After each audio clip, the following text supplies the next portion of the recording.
Here for another of my lectures? Allow me to educate you.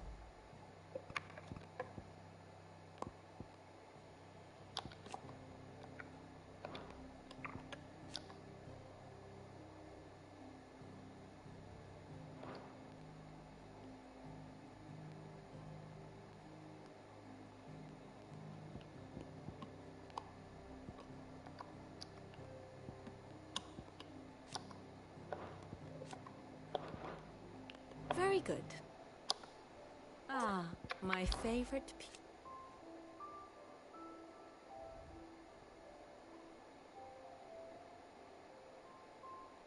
So what of its parliament?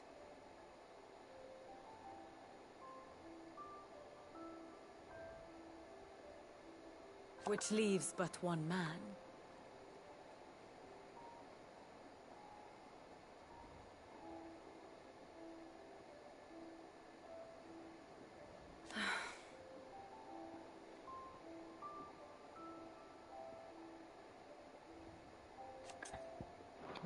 Harpocrates, Blackthorn, Karen.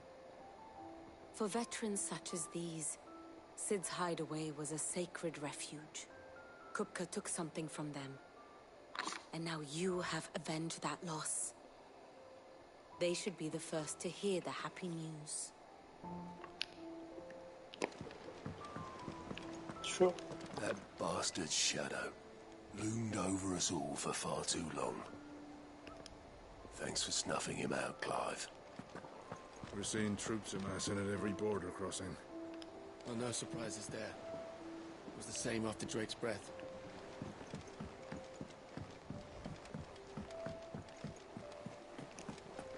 You have told me the gentleman you visited earlier, the one with the loud voice, was your uncle. I did think there was a resemblance. Something in the eyes.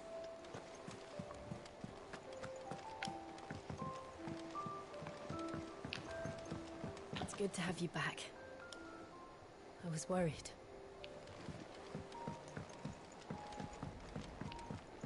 A sun hath topped the mountain, the dawn hath kissed the sky.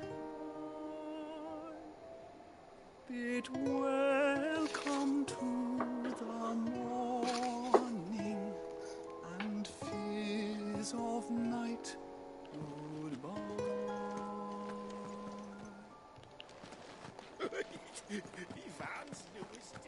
Woman who visited. Was that really Sid's uncle? It was. And I hear he filled our coffers to bursting. Not bad for a boy from the Imperial Barracks, eh? Not bad for a boy from the Imperial Barracks, eh?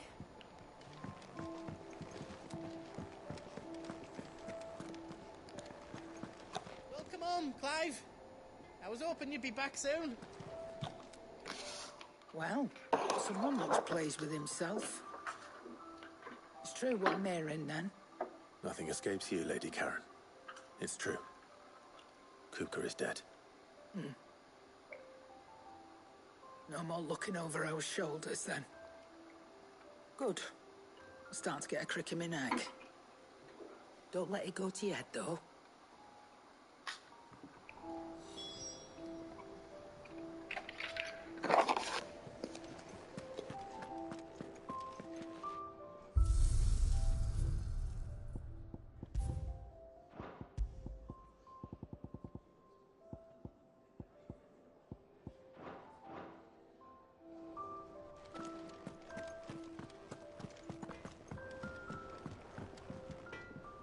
Blackthorn, do you have a moment?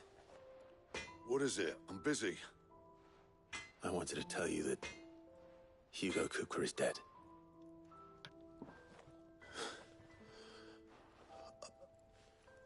I can't tell you how long I've been waiting to hear those words.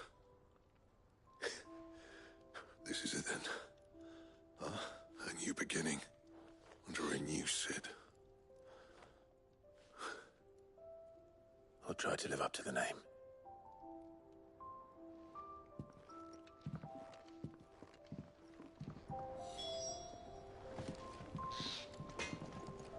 Back, are you? To a bloody riddance.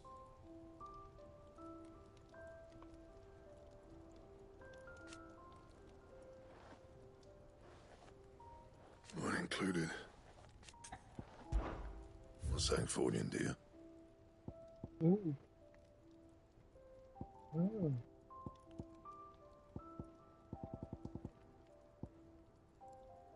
Enhance.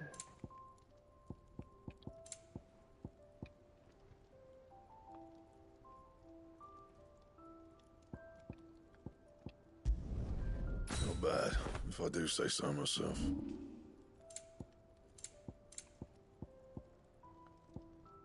Diamond sword. Wyvern bone.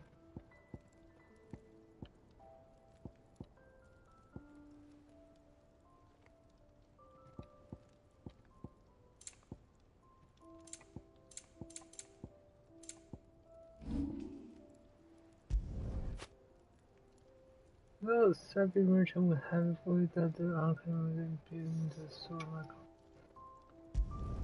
It'd last you a good while. Not my best work, but it'll do.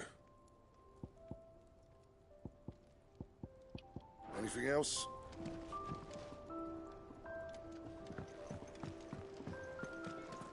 If the state of our coffers is anything to go by, I'd say we found ourselves a wealthy patron or two.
Ah, Clive. Have you come seeking the gift of knowledge? No. To share mine, actually. Hugo Kupka is dead. Oh, my. Can it really be true? Look, he's crying. He is. The big baby. And with good reason, children. These are tears of joy. We must offer up a prayer to your parents that the heavens might weep with us. There shall be no lessons today, only thanksgiving and merrymaking. Go, put away your things. All right. Brilliant.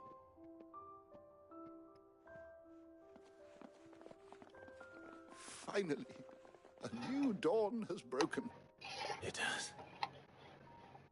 Thank you, Clive. I cannot wait to share the good news. Hippocrates. After Kupka fell, Ultima came to me. I need to know what he is. Have you learned anything? Alas, no. And not for want of trying. I have scoured nigh every historical tome in our collection and found nothing. Not even the sort of conspicuous absence that might suggest a concealment of fact. One is almost tempted to conclude that such a creature never existed. But I saw him. With my own eyes. I don't doubt that you did. Alas, it seems you are the only one who has. To others, he reveals naught. We see only that which he leaves in his wake, like some terrible force of nature beyond the ken of mortal man. A bringer of death. Whether the Ultima you met with was the being itself, or merely another projection of its power, I know not. But until I do, my investigations shall continue. Thank you. It means a lot. Right. Let's see if Otto has anything else for me. Is there something I might assist you with, Clive? I have said it many times.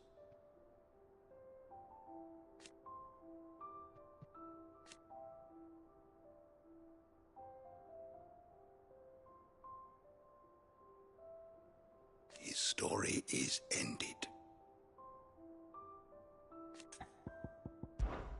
Were you aware...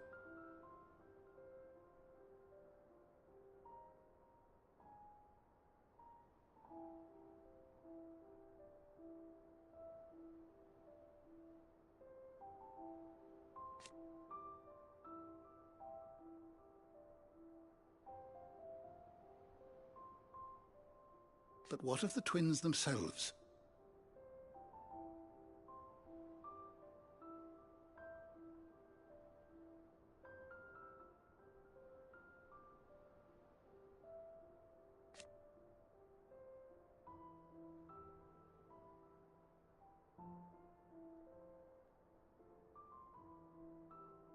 Yes, change will come.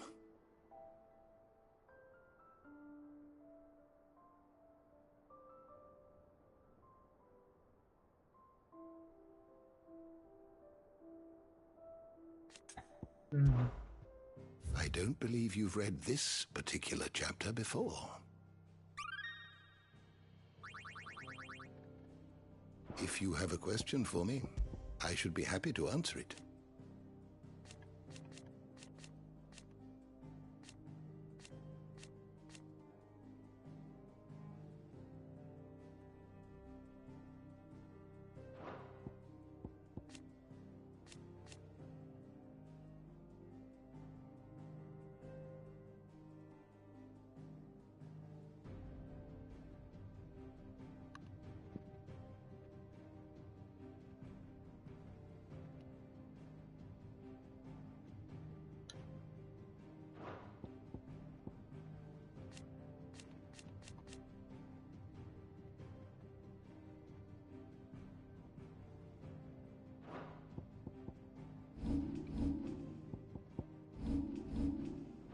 The door to the shelves shall ever be open.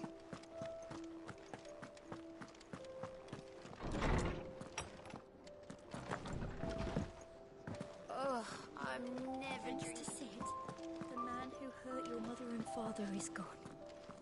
I'm sure they're looking down on us now and smiling. I'm smiling too. Yeah, me too. Thanks, Sid.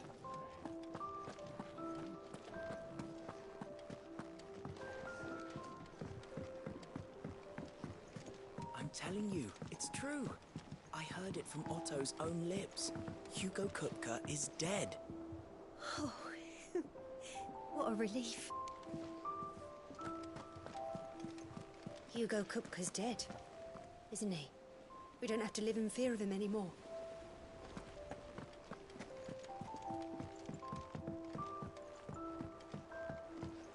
We're seeing troops amassing at every border crossing. Well, no surprises. You barely sat down since you came home. Vivian got you running errands or something? Just spreading the word.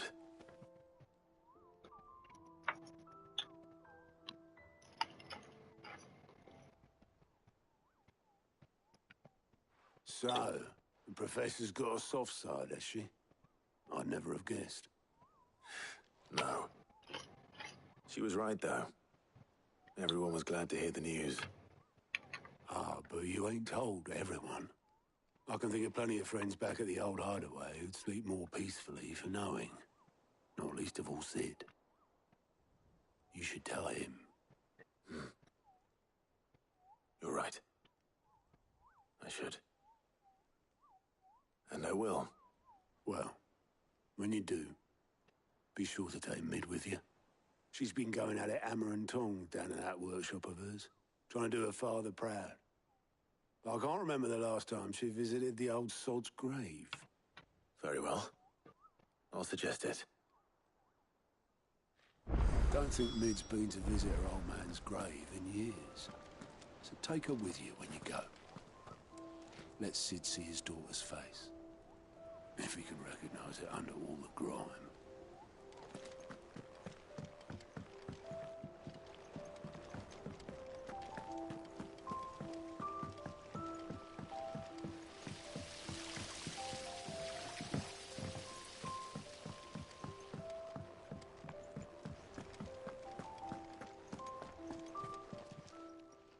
How are you doing?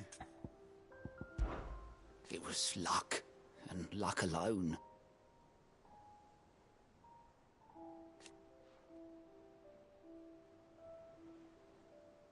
But now...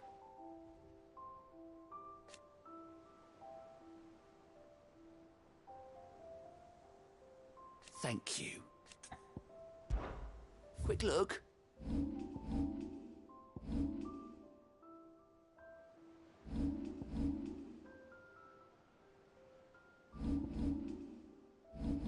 Always something in there. Ah, I wasn't expecting you back, Kuka. But when I close my eyes...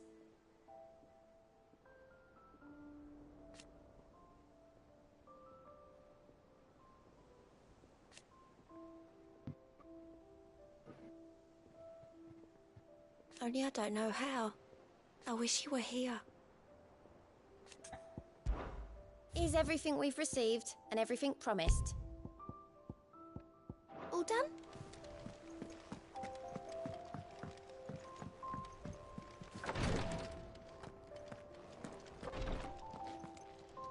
I know what you're going to tell me. Thank you, Clive. Thank you.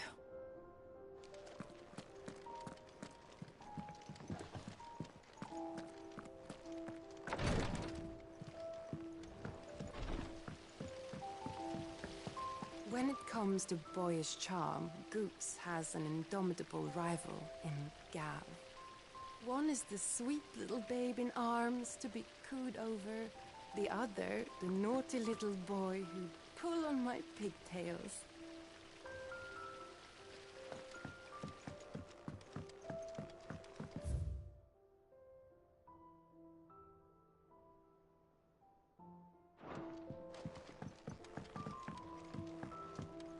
Let me know if you find any books worth reading. Oh, we've hundreds of them in the shelves. Why don't I show you round one day?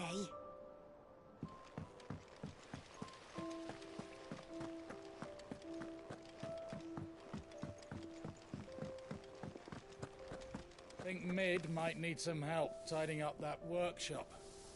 Think Mid might need well-meaning souls to leave her alone. She has it how she likes it.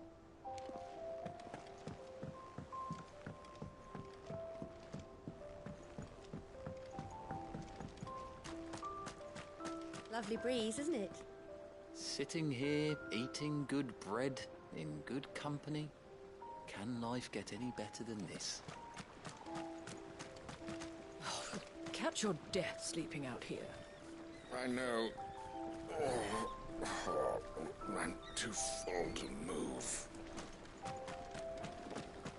I hear you've been busy making friends, Sid. Your predecessor had the same idea.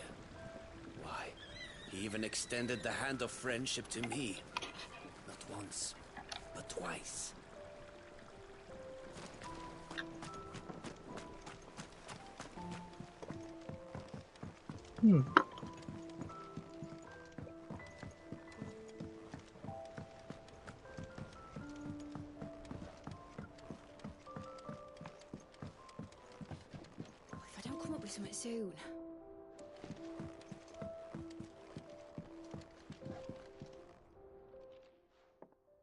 All right, Clive? What do you want? I'm going to visit Sid, and I thought you might like to come with me. Sorry, I'm too busy for all that right now. I've got to get this thermal displacement stack sorted. Thermal... Displacement stack. Here. And this is for... Only the fastest, finest ship the world has ever seen. The Enterprise. Enterprise. Ah. Me and my dad designed it together. Where other vessels rely on the fickle winds to drive them through the water, ours is fitted with mithril engines. And those things have got more push than a behemoth in a bad mood, and more heat than all the hells put together. Which is where the stack comes in. I may have already talked some tight-lipped shipwrights into putting the hull together for me in a little dockyard in Canva. But the stack's a bit more involved, so I'm building it here. Thing is, it's so involved that I'm running behind and it's starting to hold things up over at the shipyard. I'll come and see my dad, though, when I'm done. Whenever that is. Is there anything I can do to help? Good old Clive. I were hoping you'd say that. First things first, I need some parts mecking. The stack will be made up of 3 major components. There's the plating, here, that channels hot vapors away from the engine. The helm over the top, that disperses all that heat into the air. And the shielding around the sides. That stops the rest of the ship from going up in flames. A full suit of armor, then. Probably best to take it one piece at a time. Then you'll need to start with the plating. Everything else fits onto it. I've got the designs and the list of materials here. Show these to Blackthorn. He'll know what to do. I can't make head nor tail of them. Luckily, you don't need to. The engine plating's basically just a very efficient conductor. Create a thermal gradient across it and the heat radiates outwards, which... You know what, just show the plans to Blackthorn. He'll know what to do.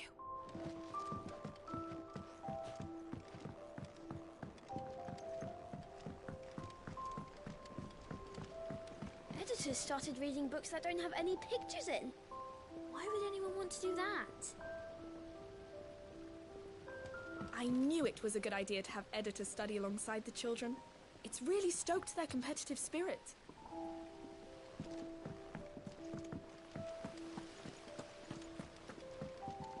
I have done it, Sid. I have learned all the letters, every one.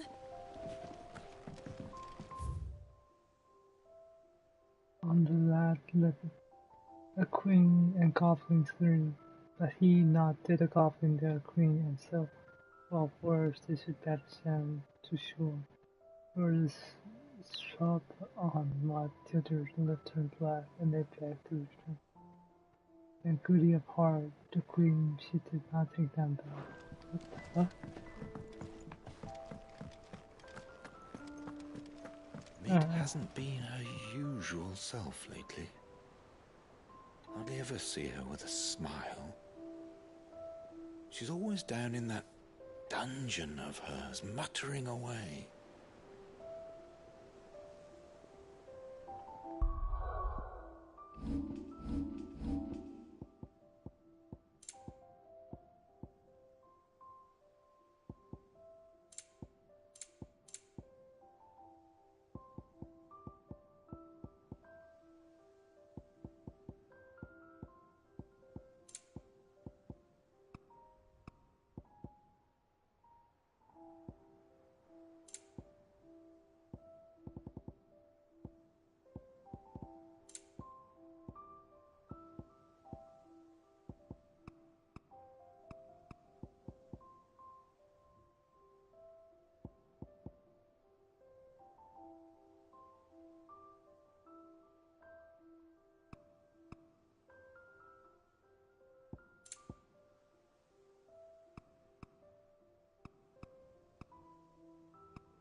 I went up to give some greens to the chocobo, and do you know what it did? Only went and bloody bit me. Could be nasty. You should ask Tired to have a look at that. What do I have to eat to grow as tall as you, Mr. Stelz? What do I have to eat to grow as tall as you, Mr. Stelz?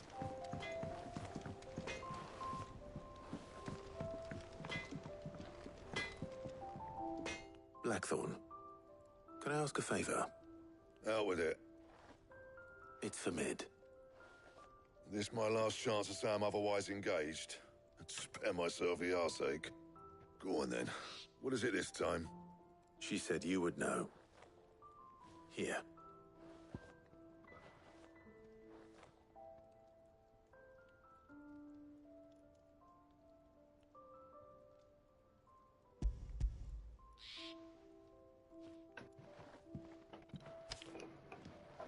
Krieger's Tates. Well, I don't know what the hell you'd want this for, but I can make it. Won't be easy, though. And I'll need help. Get Gav and Otto in here, will you? All right.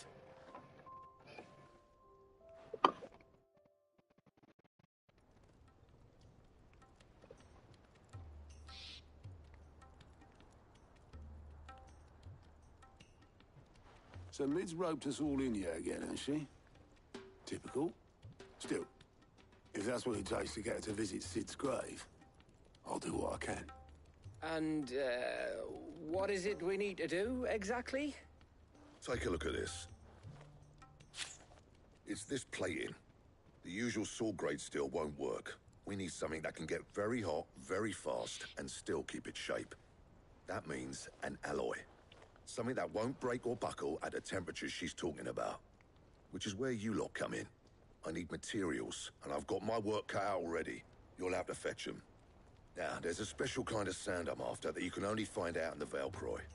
Stardust, they call it. As for the rest of the stuff, my usual supply should have it in stock. It just needs buying and bringing back here. Well, we'll get it done quicker if we split up. One of us should probably give you an hand collecting the sand. And the other can go and get the rest from this supplier. Right then. Well, make your minds up who's going where, we can get this over with.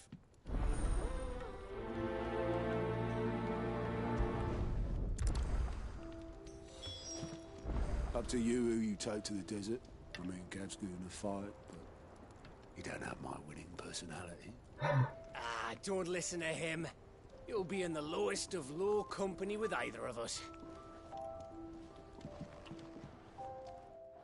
You going after the Stardust then, are you?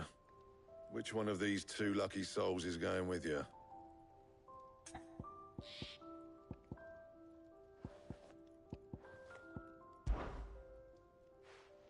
Gav, you're with me. All right, then. So, where do we find this Stardust stuff? There's a river that runs through the southern reaches of the Velcroy. It's the black sand that washes up on its banks that you're after. Southern reaches of the Velcroy, eh? That's down past Dalamil. I'll go and scout the place out. See about hiring us a wagon to bring the stuff back to. All right. I'll meet you by the river. While you're off having a paddle, I'll pick up the rest of this stuff from Blackthorn's supplier. Take care. You two, eh? Don't go letting him fleece ya. Fleece me? I'd like to see him try. In your own time.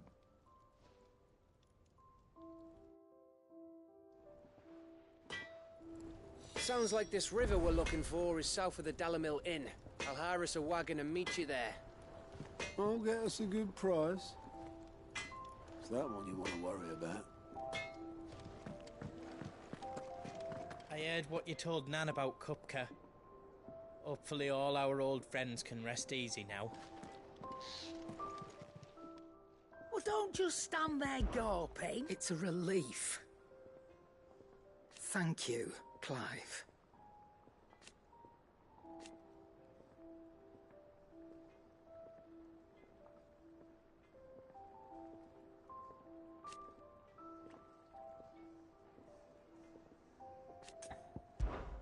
If you're gonna buy some, be quick about it.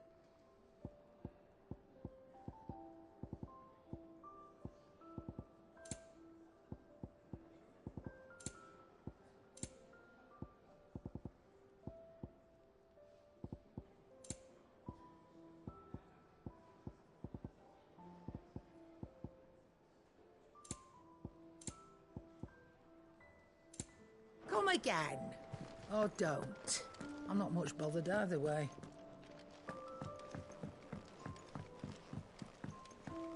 It's good to have you back. I was worried.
Good day to you, Sid.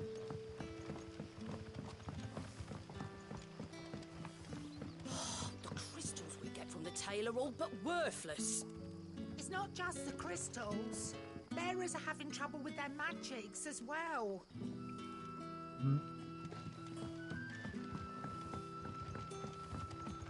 If you ever need a room, Sid, just say the word. I'll have a bed made up while you eat. And that goes for your friends, too. Are we had to dig a new cellar to store all the unsold barrels?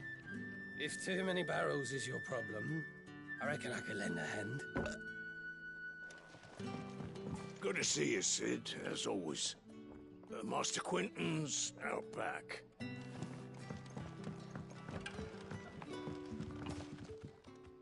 Ah, Clive. Your timing is exquisite, as always. I have a concern which you may be able to assist me with. Go on. There are whisperings afoot of shadowy figures having been sighted outside the village. Rustlings in the undergrowth, suspicious noises. My people fear that they are being watched. It may be no more than a surfeit of nerves, understandable in the current climate, or it may be the prelude to something altogether more dangerous. Given what I hope you'll forgive me calling your nose for trouble, I wondered if you might investigate. Of course. Excellent. You might begin by speaking with the good citizens of Lostwing. Listen to their tales, and make what you will of them. All right. I will.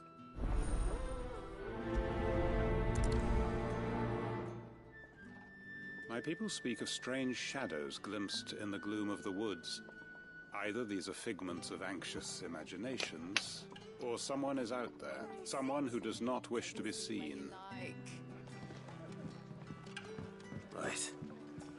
Let's see what the people of the village have to say. I better find out if this is just nerves, or something we need to take more seriously.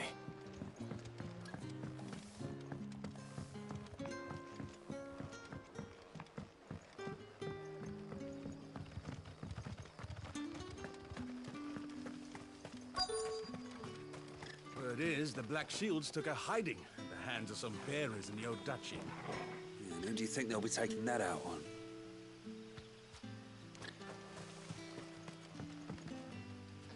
Excuse me. Quinton mentioned strange figures having been sighted near the village. Have you seen anything? Nah, not me, Gov. I heard the rumours, though. I'm here most days, right next to the gate, and I ain't seen nothing out of the ordinary. Don't worry. Any shady characters try and slip into town this way, and I'll soon come running. And shouting, most likely. All right. Thank you. Tell Quinton he don't need to worry about strangers sneaking into this end of town. I've got my eyes open.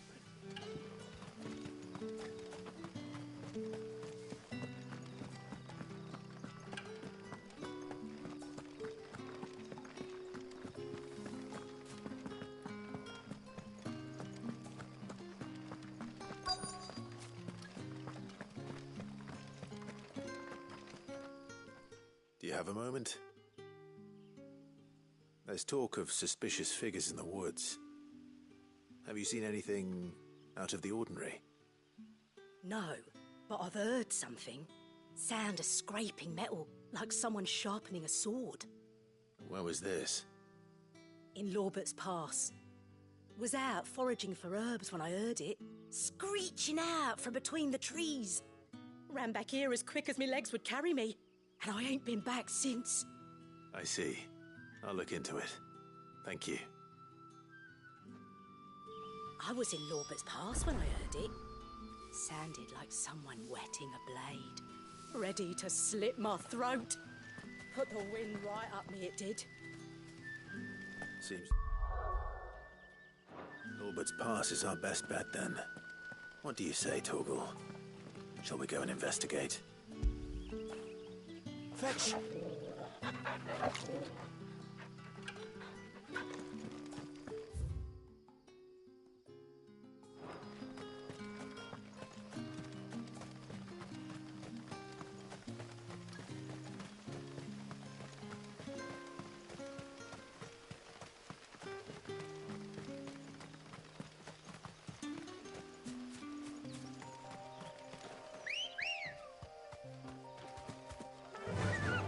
Fly, Ambrosia.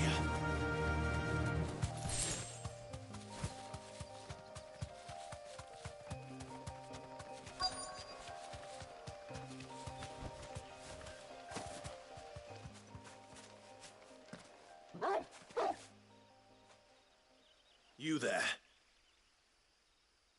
Fuck! He's seen us. Get them before they escape. Black Shields. Here. What the hell are you doing here? What is it to you? Not that we give a damn. All that matters to us is that you don't leave here alive.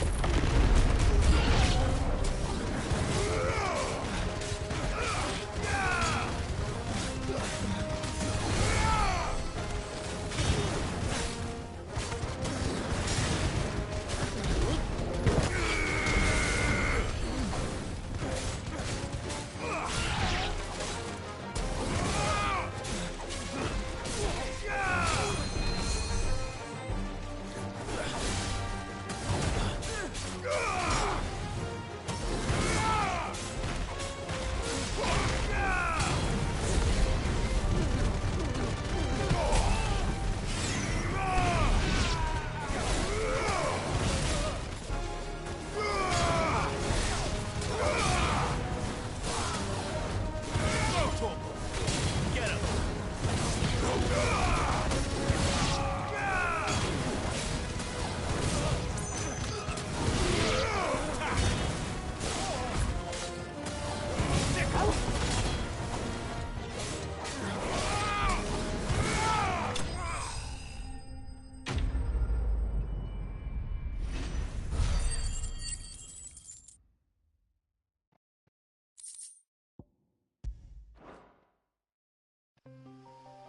Why were they here?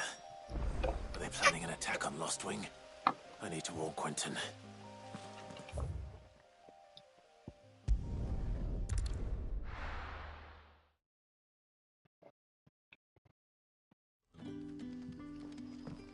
Good day to you. Sid.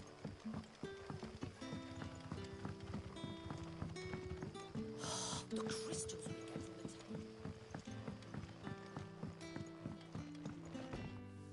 Clive, how goes the hunt for our sinister figures? I found some black shields hiding near Lorbert's Pass. They're gone now. Black shields. The Empress's former bloodhounds. Though they serve another master now. One who means to root out and destroy both me and those I care for. And it would appear the pack has finally caught the scent of its prey.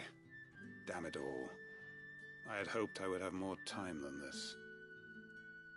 More time to prepare. But if we are cornered, we have no choice but to bite back. And bite back we shall. I'm sorry. You're going to need to explain. Who did the Black Shield serve now? And why would that person want you dead?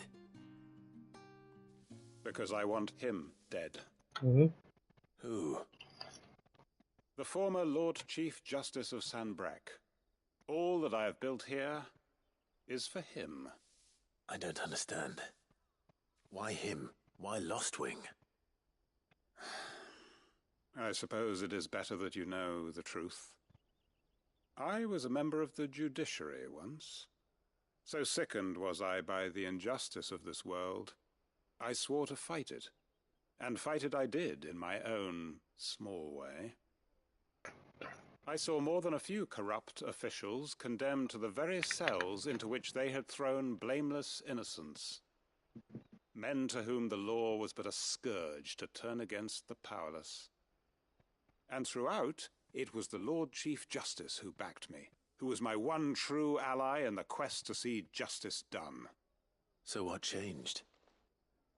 I discovered that he hunted bearers for sport. I was a fool to think he shared my hatred of venality and vice. His support for me was no more than a facade, a means of ridding himself of his rivals, a mask to hide the rot beneath. I filed suit against him immediately. His response, however, was rather more visceral. He had my entire family slaughtered, and he faced no punishment whatsoever. I lost everything. My loved ones, my livelihood, my position, the faith I had once held that any modicum of justice might be achieved through the courts. So I set about enacting my own. I tracked down every soul who served him, and slit their throats myself. But the man himself proved an altogether more difficult target. With money and power come protection. And so I saw that I would need an army of my own. I came here to Lostwing and began recruiting like-minded individuals. And everyone here knows this is why you do what you do. Of course. They too have lost loved ones to the bearer hunts. Seen faultless friends sent to the gallows to spare the guilty. All under the watchful eye of the Lord Chief Justice. Our wounds are the same. And our cause is the same. We are comrades. And our revenge is already in motion. We know where he hides, how numerous and well-trained his guard. What we did not know until now, however, was that his plans may already be in motion too. Quentin. Our time is short. He may move against us at any moment, unless we move against him first. My friends and comrades, it begins. Make ready for war.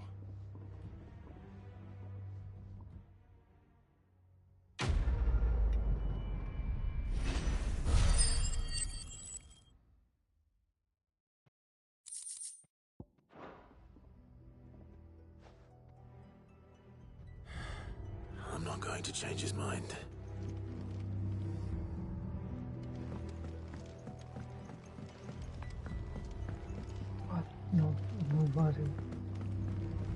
Shit.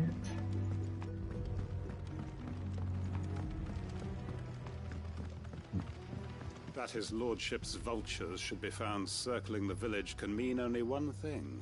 That he means to strike at us before we can strike at him. There is no time to lose. The final stage of our plan must be put into motion.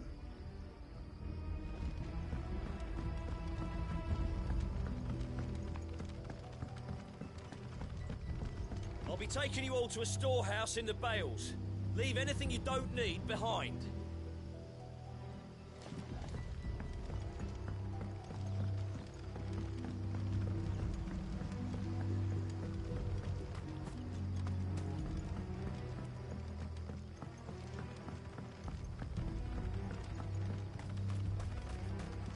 If you're ready, we leave at once.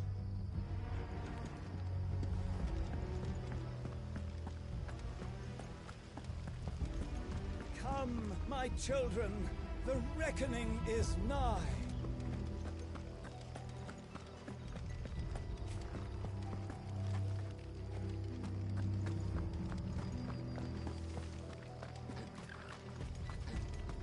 I know you're all afraid, but now is not the time for shilly-shallying. We've planned long and hard for this.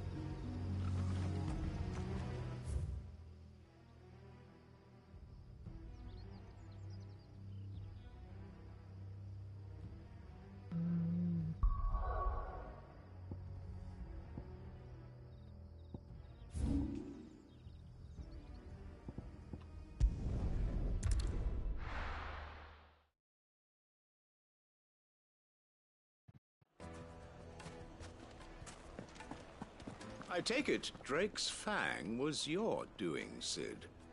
You really are quite the outlaw. It's only a matter of time before the people learn of this and seek to apportion blame. Lie low is my advice. Back again, are you? Any more trouble and you'll be barred for life, however deep your friends' pockets might be. Back again, are you? Any more trouble and you'll be barred for life, however deep your friends' pockets might be. Calm yourself. We don't know for sure. It could have just been a tremor. Here, you. Listen. I've got this theory. The Fallen, I don't think they all fell. Some of them are still living among us. You could be one of them. I could be one of them.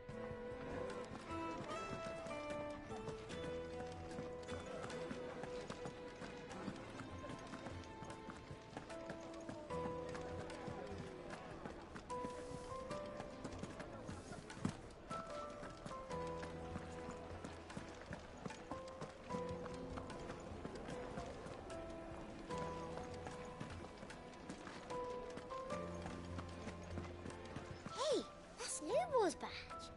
Are you a friend of Lubor's too, mister? He always gives us food when we're hungry and water when we're thirsty. And we don't even have to beg for it.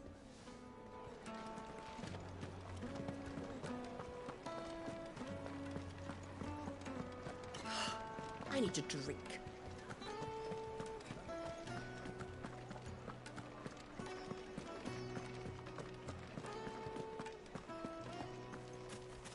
Constables test you properly before they gave you that brand.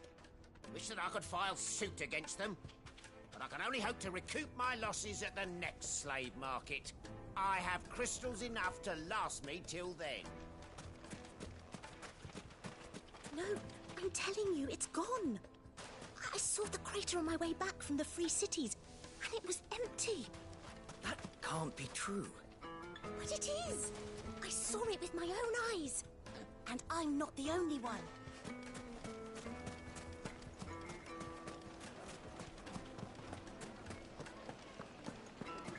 Made from the stoutest stoneware. Won't ship. Oh, where did all the men of the rock go? Probably ran out of gil, just like us. But if I leave now, they'll be gone, just like that.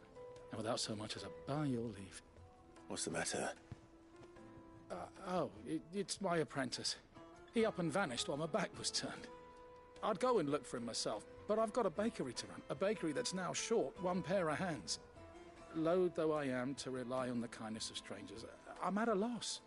Please, will you see if you can find him? I'll see what I can do. Do you know where he might have gone? I wouldn't be surprised if he was off somewhere mooning at Drake's Fang. He used to work there, you see. Poor fool left his heart in its hollow. All right. Then that's where I'll start.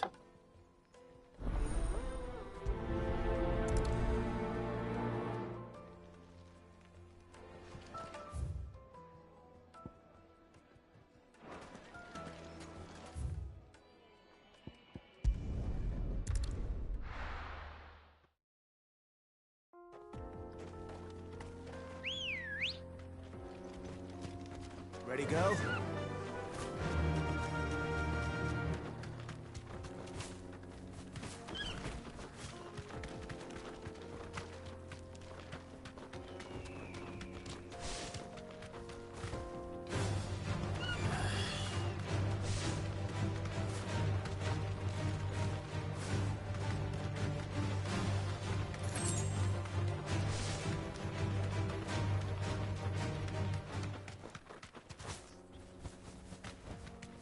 You deserve a rest.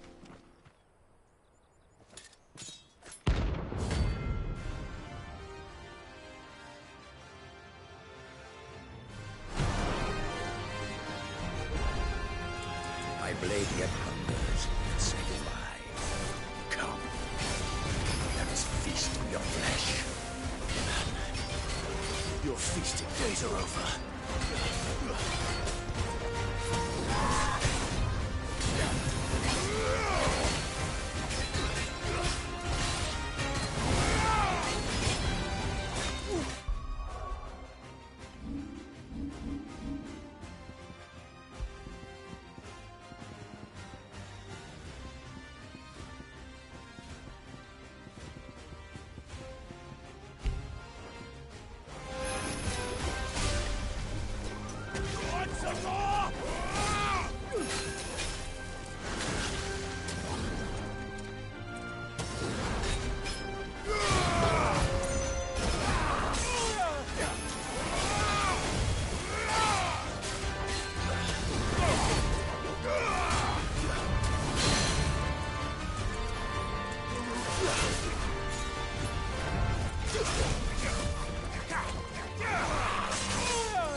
Let's try.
Those who kill for sport deserve no better.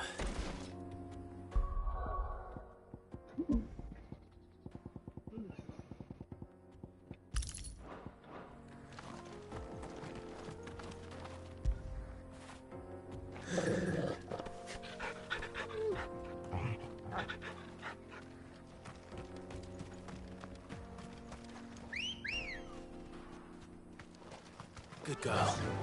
Fly, Ambrosia.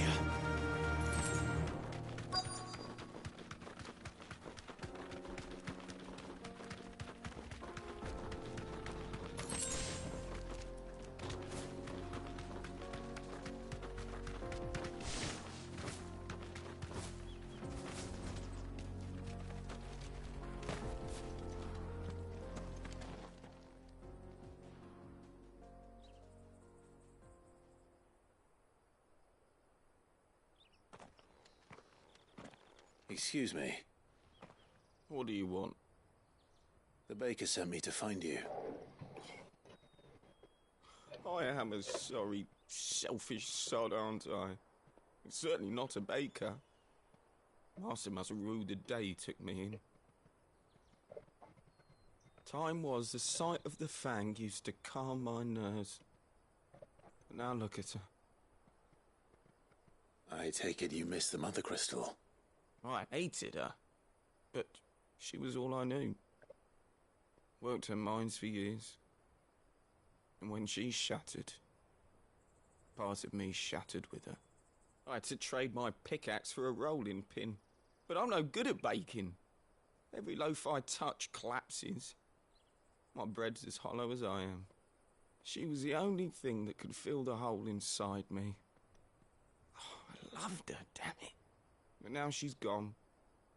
She's never coming back. What am I supposed to do? I ask her. How does a shell of a man learn to live again?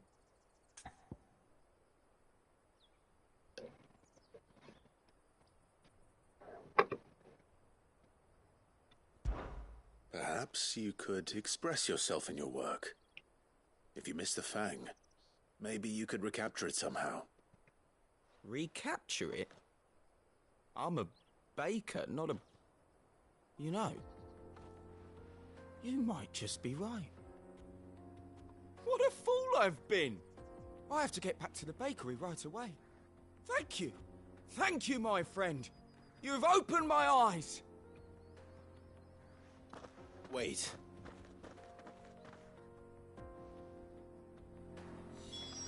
Suppose he won't be needing an escort then.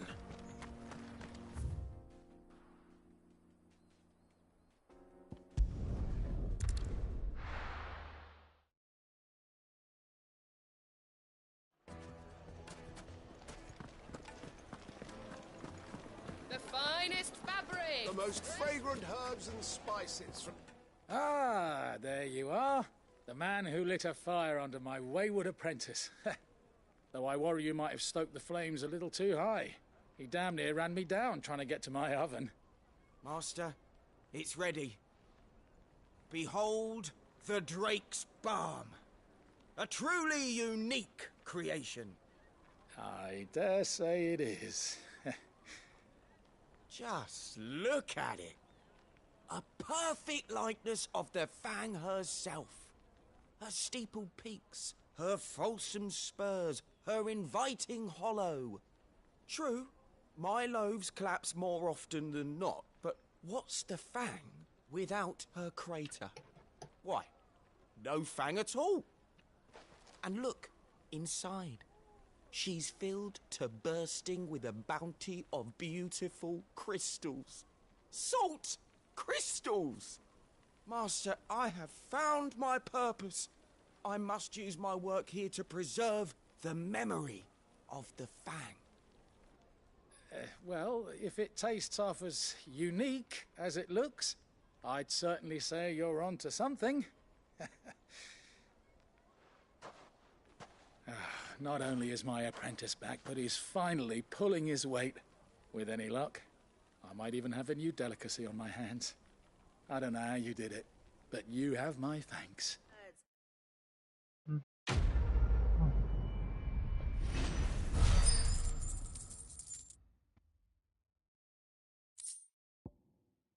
Goblin coin. Now, Dusan, I know you're keen, but do you have to use the good salt? Leave some for the rest of us. Sorry, Master. I'll go and get some more later. Yes, they're quite My sweet. carpets have pride of place in Castle similar Sazbog. pieces in his You collection. too can live like a lord. Master Lubor says Drake's fanged. And what lawlessness is afoot today? That was your doing, was it not?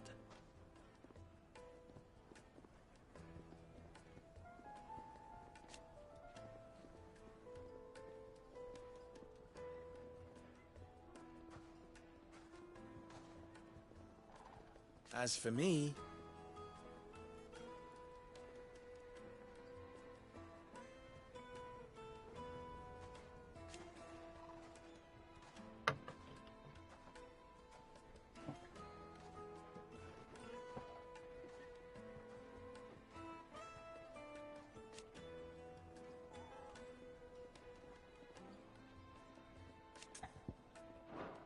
my ears are always open.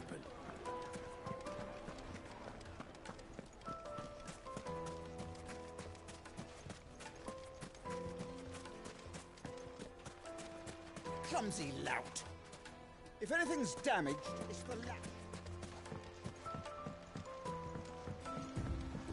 Looks like I found the river. Now where's Gav?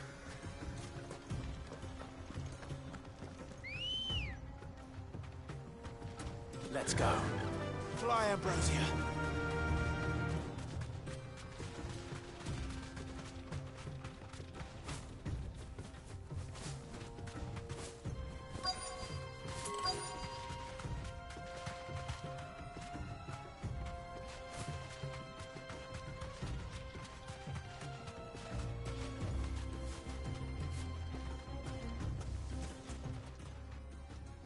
Sorry to keep you, Gav. Better late than never. I've had a quick scout about, and I reckon round here's our best bet if we want to grab as much of this Stardust stuff as we can. Don't know what Blackthorn's planning to do with it, though. I asked over in Dalamil, and they seem to think it was worthless. But if Stardust is what Blackthorn wants, Stardust is what he'll get. There's plenty of this stuff lying about, just begging to be bagged. Then let's get bagging, shall we? We shall. Race ya.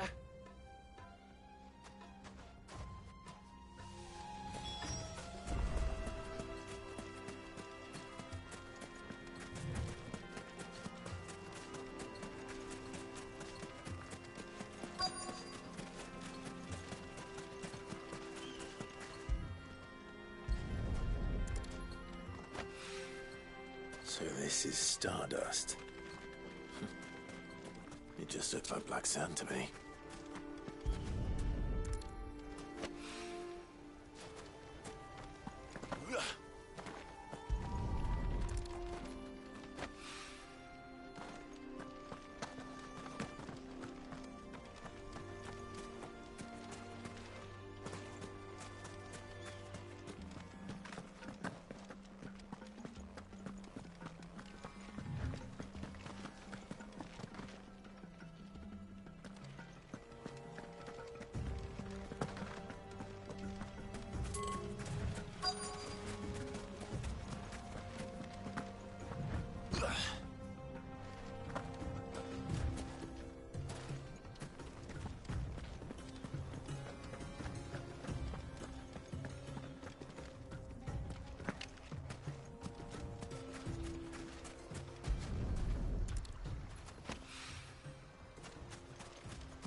That should be enough for now.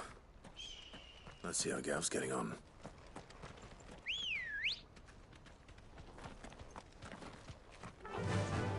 Faster!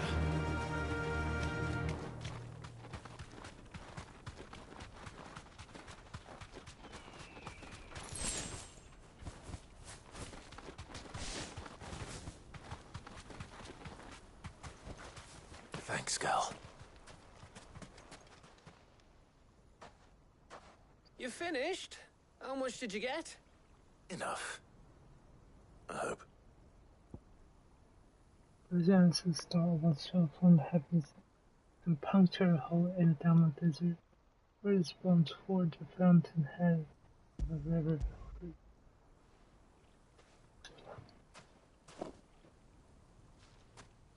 Oh, you win. That might even be enough for old Blackthorn. Hey, before we go, do you mind if we have a chat?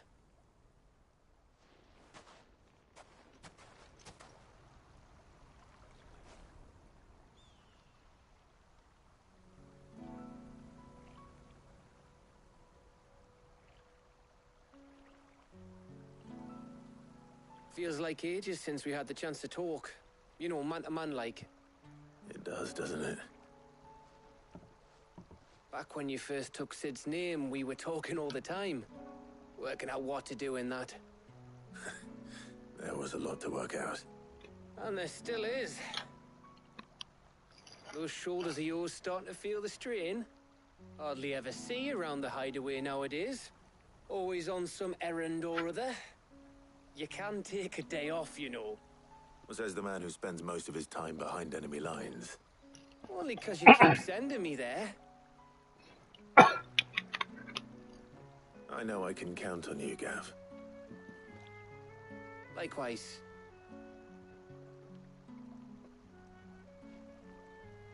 So you keep sending me wherever you need to, and I'll keep going. Safe in the knowledge that I have a home to come back to. Thanks to you.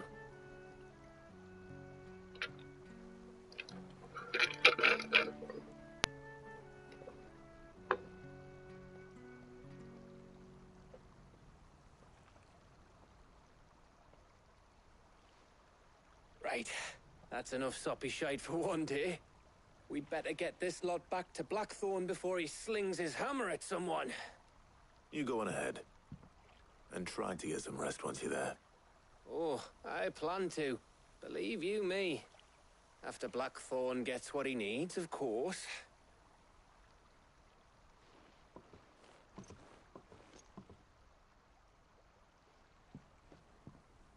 Right. Ready to go home, boy?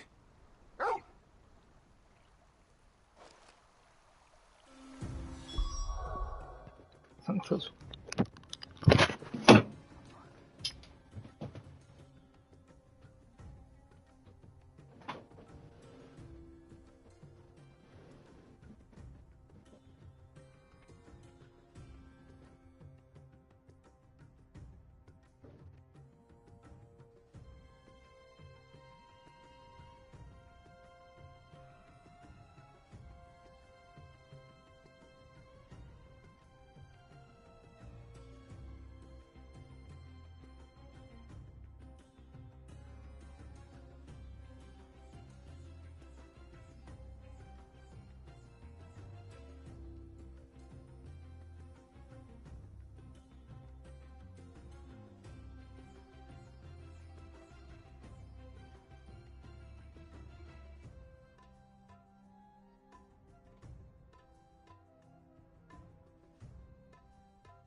Yosh.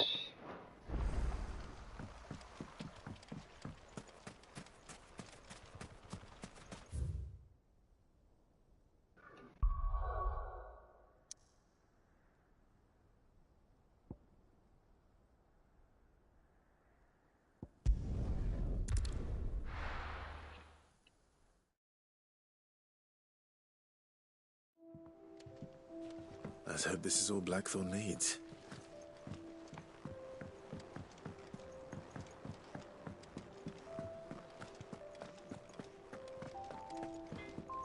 All right, Clive. I gave all that stardust to Blackthorn, just like I promised. I got everything Blackthorn asked for. How'd it go over in Dallimore? Blackthorn, got everything you need? Yeah. Yeah, I do. Cheers for the stardust. Should be enough to be getting on with. We should go out on maneuvers together more often. Or beat sneaking around on your Todd all the time. I'll make a start on putting this thermal plating together then.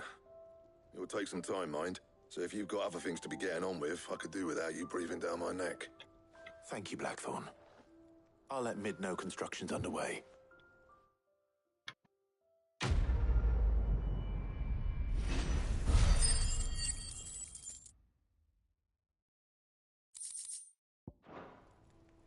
Suppose we'd better be getting back to work too. Give us a shout if you need anything.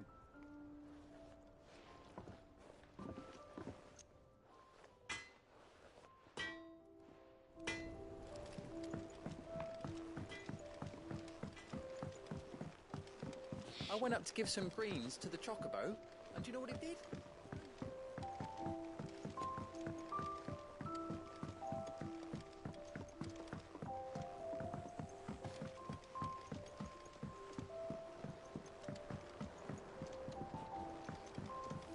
Editors started reading books that don't have any pictures in.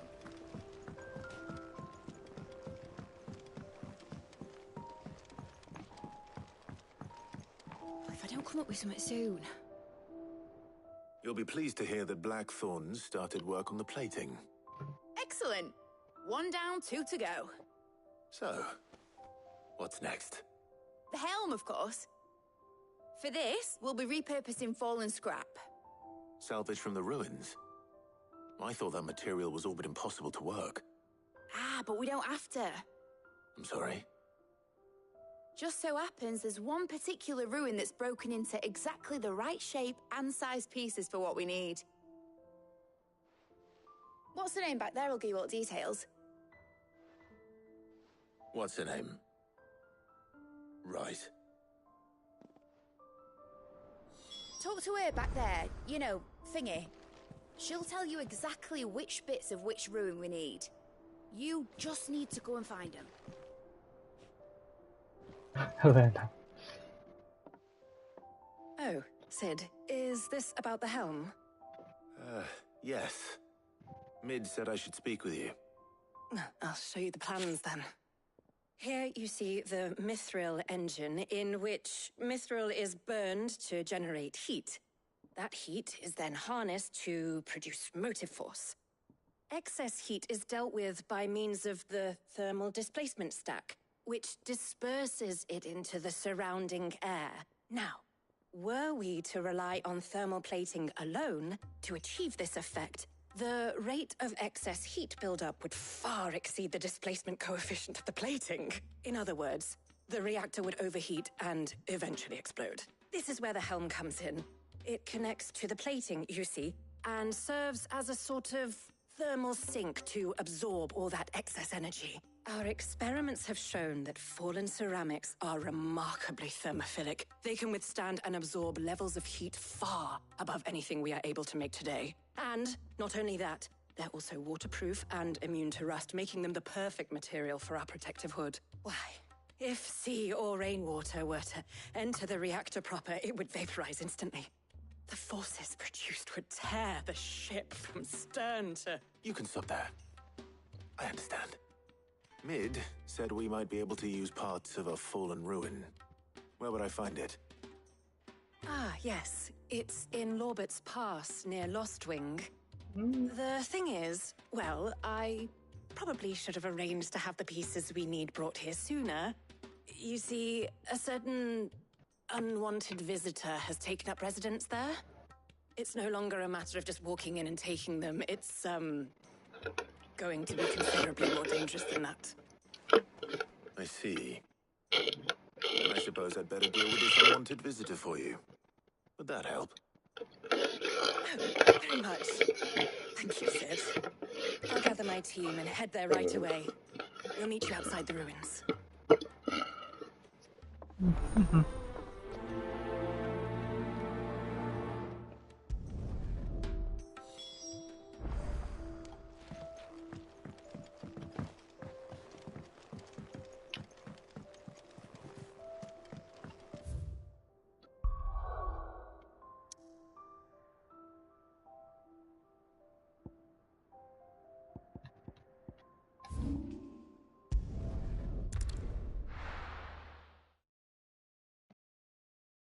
I'll be taking you all to a storehouse in the Bales. Leave anything you don't need behind.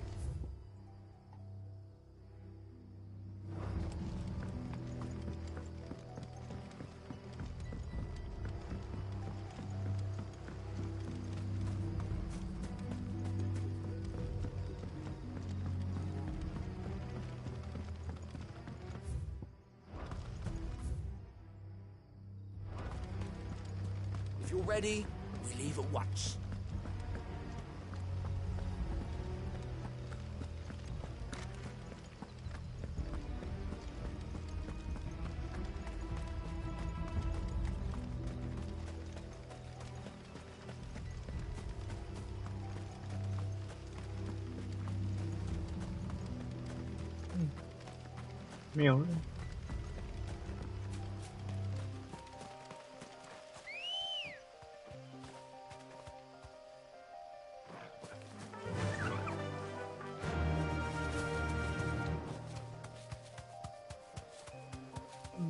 Lorbert's Pass.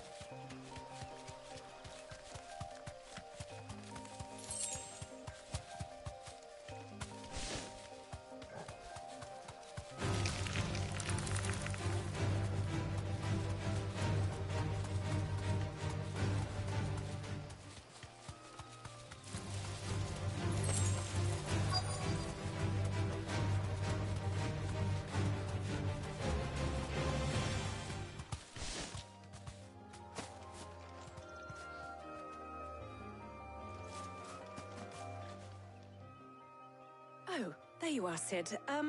Thanks so much for coming. The, ruins are just over there, as is the creature I told you about, I'd imagine. Would you mind? No. Of course. I'll be right back.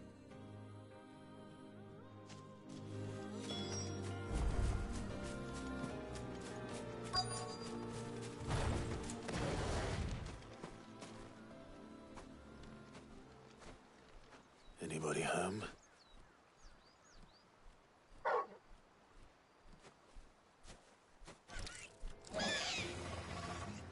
This must be our unwanted visitor. Time to go.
things I do for you, Mid.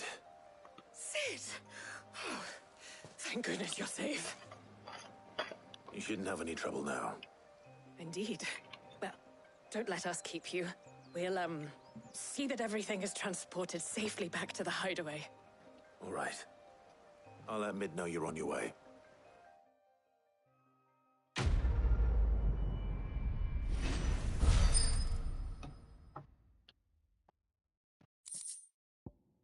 The island.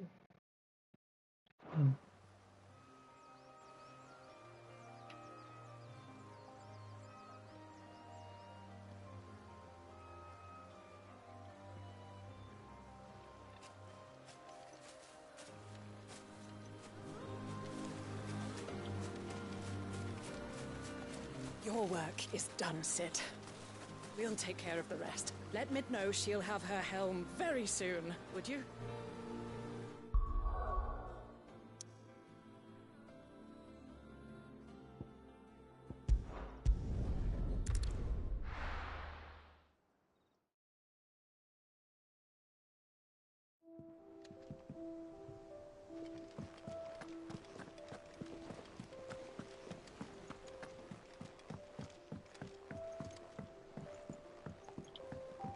We're seeing troops amassing at every border crossing.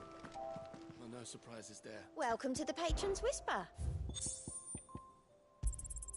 You earned this. Many claim that we should change the world. If you actually take it upon yourself to do so, you are inspirational to the things.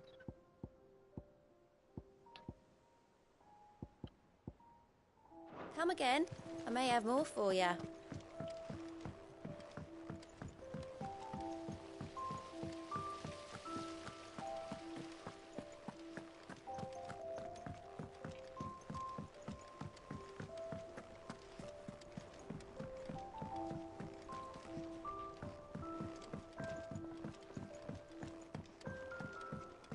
Come up with something soon. Mid. Helena has recovered the material for the helm. She'll be along shortly. Excellent. Another job well done. And just one remaining. Right. Right, the shielding. This one's a bit of a bugger. How so? The plating's enough to stop the engines going pop, but those things will still be spitting out enough fire to set the rest of the ship ablaze. Which is why you need proper shielding. A prison for the dragon's breath that's blazing away inside. I thought a triple thick layer of tempered steel might do it. Or more of the stuff that the Fallen use, but they're both too heavy. The helm and the plating are bulky enough as it is. Add any more weight and the whole ship would be at the bottom of the briny before we'd even started. I need something light. But I've racked my brains and I just can't think what would do it. Well, if I were in need of obscure knowledge, I know whose counsel I would seek. Part13. Tomes? Yeah, well, I'd thought of that, obviously. I've got all the details written down here. Can you take this to him, see what he makes of it? Right away. I've been going round in circles trying to find something sturdy enough to withstand the fire of the engines, but light enough not to sink the ship. Should have bothered old Tomes sooner. If anyone knows something I don't, it'll be him.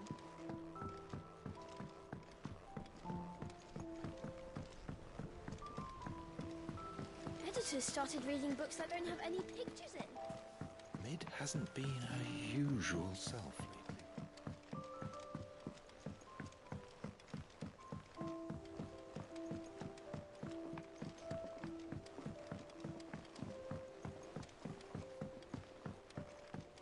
I went up to give some greens to the chocobo.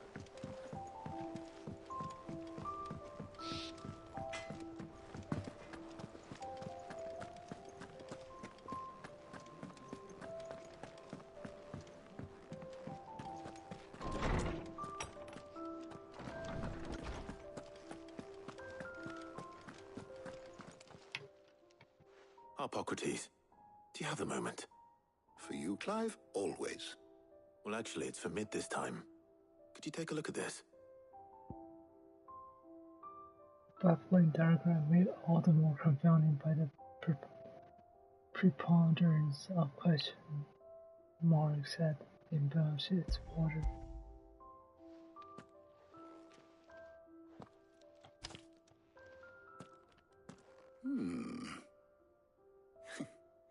Shielding for a mithril engine? Whatever will that girl think of next?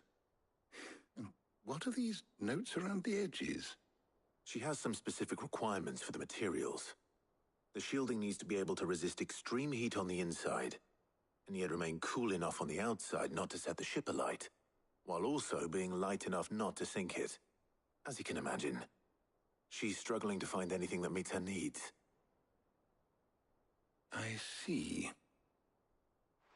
I wondered if you might know of a solution, or if you might be able to search the records for one. Perhaps it is not a different material she requires, but a different approach. What do you mean? Consider the lake we have made our home. Its blighted waters eat away far more quickly than fresh water or even brine, at timber and steel alike. And yet, we have made a home here from those very materials nonetheless. We have.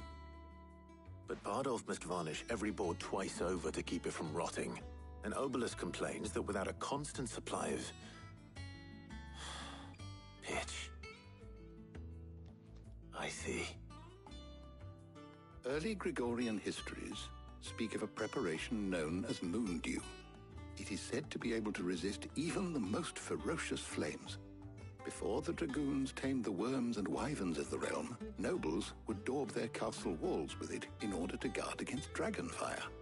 So if we could recreate it... It might be applied to some material or other in order to provide the protection it requires.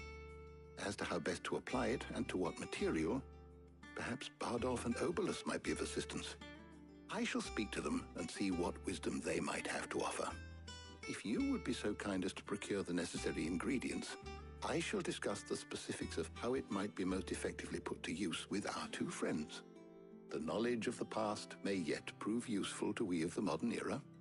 Thank you, Hippocrates. And since you're asking others to help you, perhaps I should too.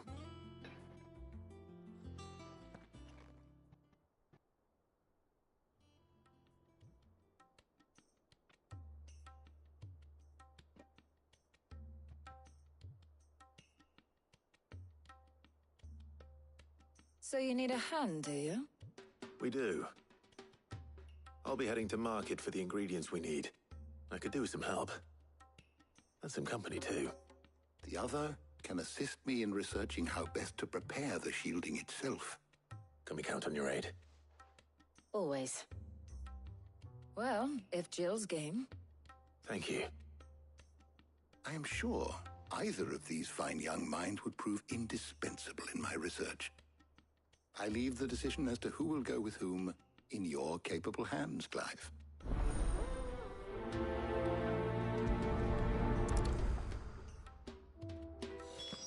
Shielding that guards against even the most ferocious flames. I could have done with some of that on Drustinus. I doubt I would have survived that place with or without it. A trip to Northreach, though, I think either of us could handle. Shielding that guards against even the most ferocious flames. I could have done with some of that on Drustinus. I doubt I would.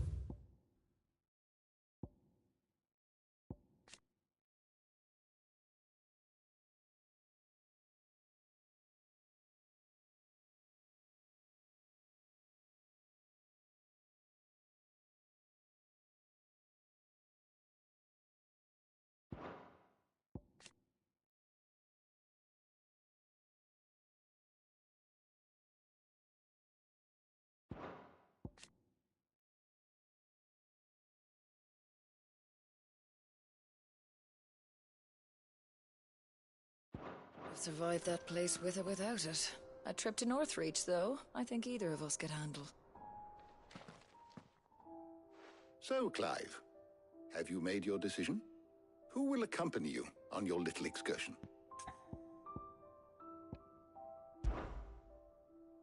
Very well. So then, what do we need to find? I have taken the liberty of preparing a list. Here. White chocobo eggs. Pepio nuts. Are you sure this list is right? Everything on here seems very edible. I would have thought the ingredients would be a little more exotic. Though these items may seem mundane, they have potent effects that are rarely exploited, effects for which they were once highly prized. So much so, in fact, that they were harvested almost to extinction, hence moon dews having fallen from favor. Now, of course, they can be obtained with ease. You should be able to find everything you need at the market in Northreach. Is that so? I've been meaning to visit Northreach anyway. I'll set out now. Join me there when you're ready. I will. Until then. You two enjoy yourselves. You too, Talia.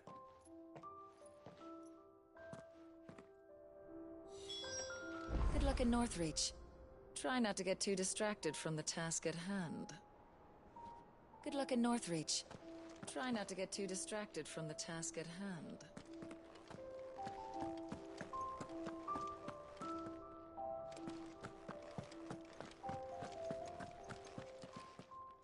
Is there something I might assist you with, Clive? You make your way to Northreach. Leave the matter of the shielding with me.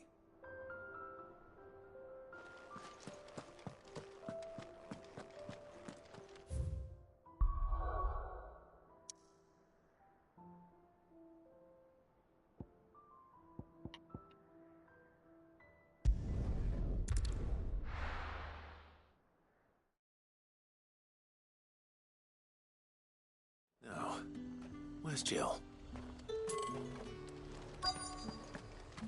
Keep them pilchards nice and chilled.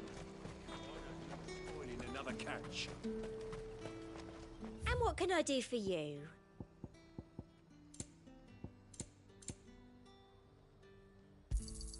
I do like a customer who knows what he wants. You've a keen eye. I do like a customer who knows what he wants. There's talk. How the hell is anyone supposed to afford that price? All anyone ever wants anymore is water grape.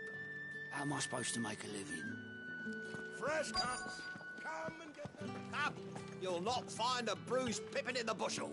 Are those Pepio nuts? I can never tell. How goes the hunt for ingredients? I've only just started. I'm sure everything we need is somewhere amongst all these stalls, though. Why don't we split up and see? We'll take a couple of ingredients each. All right. What am I looking for? How about you look for the Pepio nuts and some garlic? I'll find the other things we need. We can meet by the gate when we're finished. They sell everything here at the market. Finding garlic and Pepio nuts won't take long.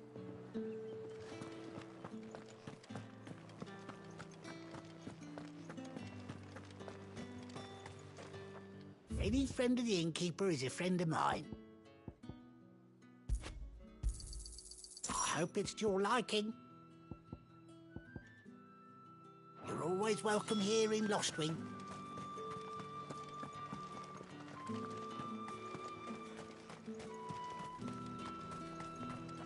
Oi, don't touch anything.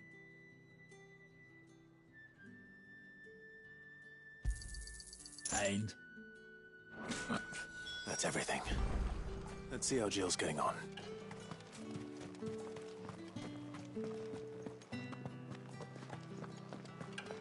Up! You'll not find a bruised pippin. Did you find everything? I did. Here.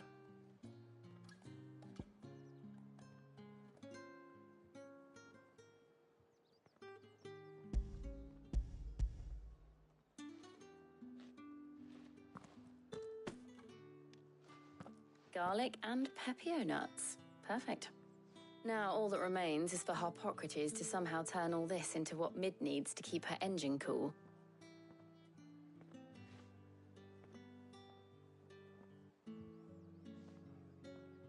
But before we head back, would you walk with me a while?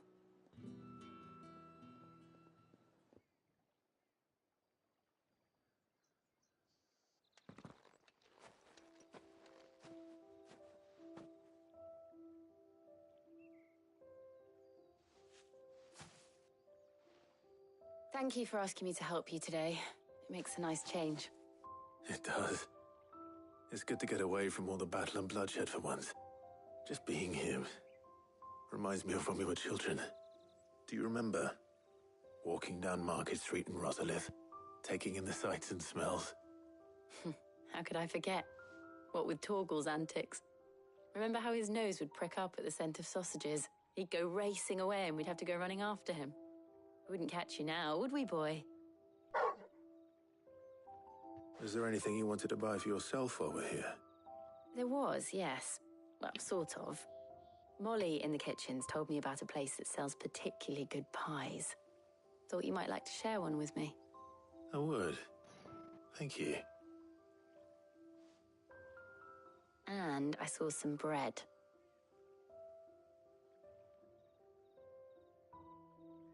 Big white cobs like the baker back in Rosalith used to make. What do you think? I thought we might get some soup to dip it in. But then I tried a slice of the butcher's dry-cured ham and it was just... oh. You all right? Sorry. It's just... you're right. I really do feel like a child again being here with you.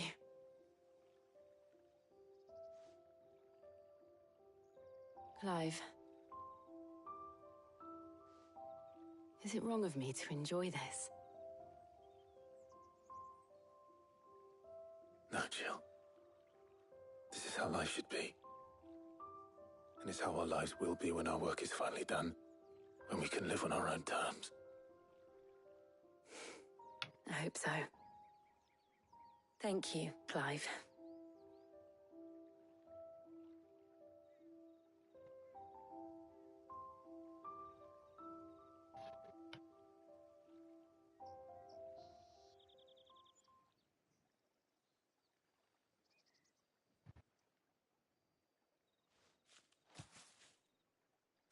Well, I suppose we better be getting back. I need to give these ingredients to Harpocrates and Talia. I'll see you at the hideaway. Take care. I will. You too.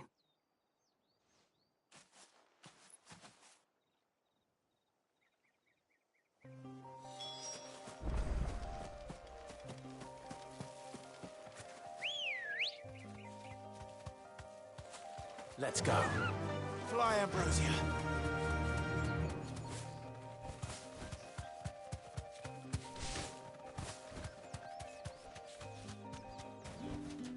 I can walk from here. Slavers don't even bother. There's talk at the glass gate. Citizens are free to come and go as they please. Checkpoints open to all.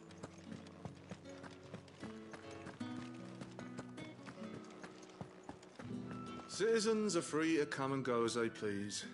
Checkpoints open to all. You'll find little beyond Northreach, though. When the throne moved south, most of any sense followed.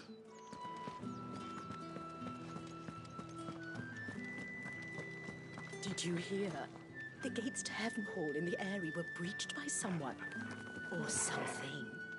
The steward was in town earlier looking for men to come and repair it. But no one was keen to help. I want to see you again tonight. Time was there were great coin sacks swinging from every belt in town. Not anymore. Since the capital moved, they're all shriveled to the size of peas. Seeing as business is scarce these days, the Dame decided we should all learn to read. I only wish she had some smaller books.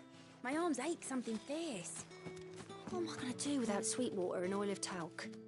Still no caravan from the Dominion's perfumeries yet, then? How can the Veil serve you today? Be sure to give my regards to Otto, won't you?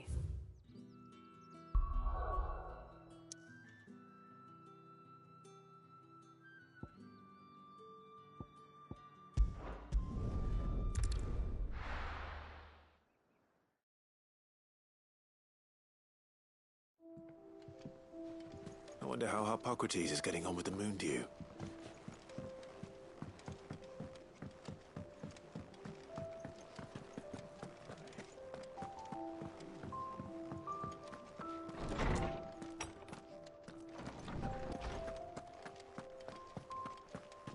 Welcome back. I hope you two had fun while I was busy helping Harpocrates. Ah, Clive. Harpocrates has all the ingredients. We were just waiting for you. How's work on the shielding progressing, Harpocrates? Well, very well indeed. And thanks in no small part to your kind assistance. I was just explaining to Tarja how we might best go about preparing the moon dew. And now that we have all the ingredients, we may begin. You can count on me. I've mixed more than a few mysterious concoctions in my time. I'm sure you have. What about the shielding itself? Work is underway, under the watchful eyes of Bardolph and Obolus. Apparently, it'll be ready soon. Thank you. All of you. Right then. Jill, would you join me in the infirmary? Many hands make light work and all that. Of course.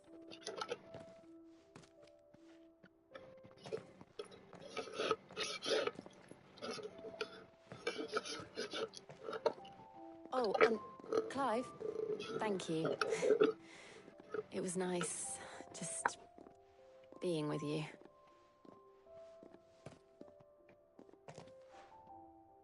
It appears our work here is almost at an end. A shame. I was enjoying playing the man of action for once. When both the shielding and the moon dew are ready, it will merely be a matter of applying the one to the other. Followed by a rigorous process of testing and retesting, of course. Perhaps someone ought to warn young Mid of that. Leave it to me. Thank you, Harpocrates.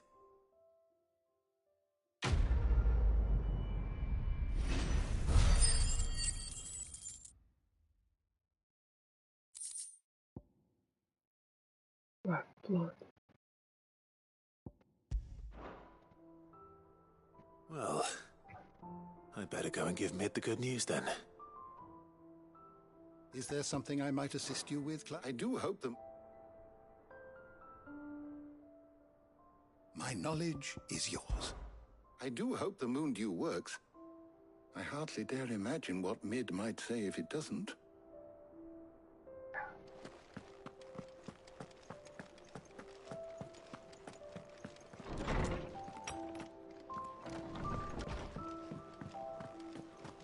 Thanks to Sid, the man who hurt your mother and father is gone. I heard what you told Nan about Kupka. Hopefully all our old...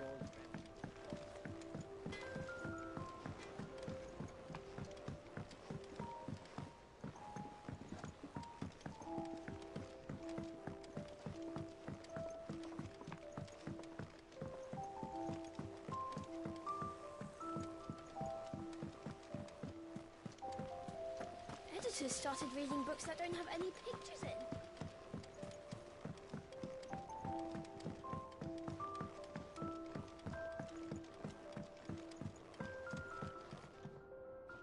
Sorry to keep you waiting, Mid. But you'll be pleased to know that work on the shielding is underway. You found something for it? In a manner of speaking, Harpocrates knew of a substance that's highly resistant to heat. A coating that should provide the protection you need. He's supervising the construction and testing of the shielding as we speak. Brilliant! I knew you wouldn't let me down. Don't thank me. I'm just the errand boy. Right then, better start working out how to bolt all these bits together. To the Black Hammer!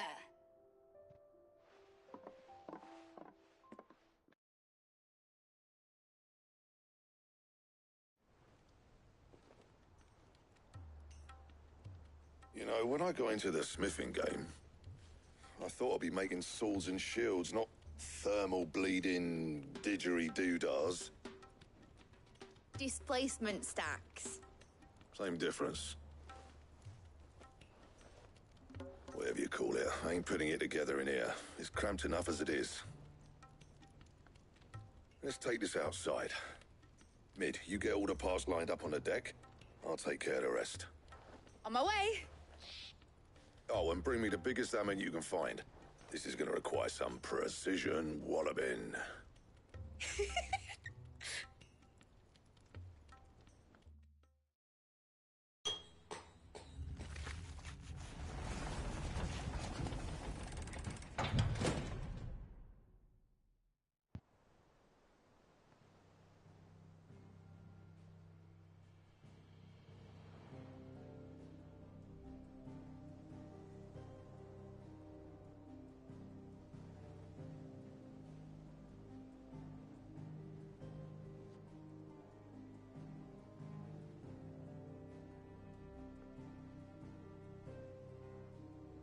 It's finished! It's finally finished! Thank fuck for that. I'll be feeling my hammer arm for weeks. Thank you, Clive, Blackthorn, everyone. That's one down and just 3 more to go. I'm sorry. Oh, didn't I tell you? The Enterprise has 4 mithril engines, and we'll be needing a displacement stack for each. You don't mean... Don't worry. Now they've got a finished one to work off, my gang in Canva can build the rest. Good luck to them, I say. Right, I'm off to get a sling for this elbow.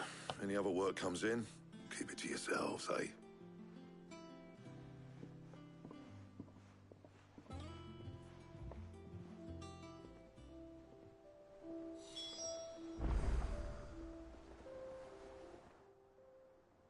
What's the matter? Nothing. Just daydreaming. Thinking about the Enterprise sailing off over the horizon to shores unknown. Searching for a land untouched by the Blight. Just like me and my dad planned. So if the worst came to the worst and every scrap of soil in the Twins turned black, we might still have a chance. That's what she was meant to be. You see, one last chance just in case we needed it. But now she's so close to being finished, I've realized I don't want it to be that. I don't want it to be just a lifeboat for us to cling to if things get desperate. I want people to sail aboard her by choice, not from the lack of it. In a world where we're not just trying to survive, but where we can actually live. I'm working on that. And I'll do everything I can to get you what you want. Don't you always? All right. My mind's made up. As soon as the Enterprise is fit to sail, I'm putting her under your command. Sod our plans, I'm trusting in yours. Are you sure about this? Something tells me it's what my dad would have wanted. He'd be proud of you. You were gonna visit his grave, weren't you? I was. And you can come too now that your little project is finished. Right. There's just one thing I need to finish up first. Won't be a mo. All right. I'll let Otto know you're coming. Meet us in the mess when you're ready. Aye, aye, Captain.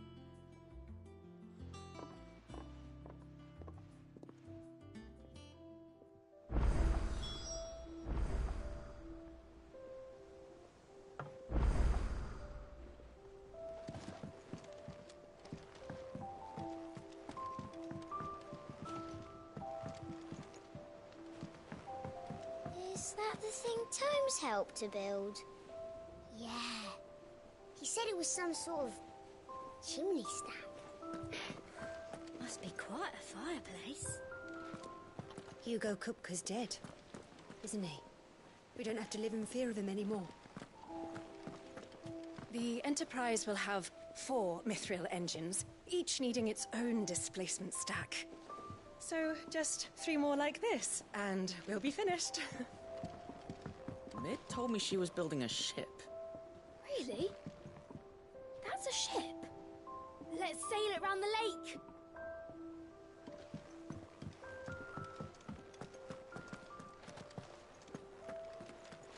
Is that you done then? Mid's not roped you into building the rest of the board, has she?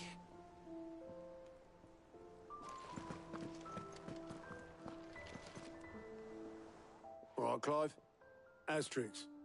Mid finished sending half the hideaway traipsing across the Twins, has she? I swear, that girl'd do anything to put off visiting her old dad's grave. No excuses now, though, eh? Not quite. She said there was one final thing she had to take care of. I'm sure she'll be finished soon enough. She said that? In those words? She did, yes. Clive? Were you born yesterday or something? There is no thing. She'll probably be halfway to Canva by now. Mid. I might still be able to catch her.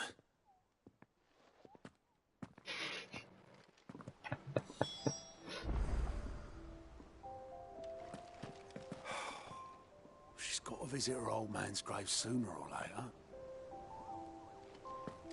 How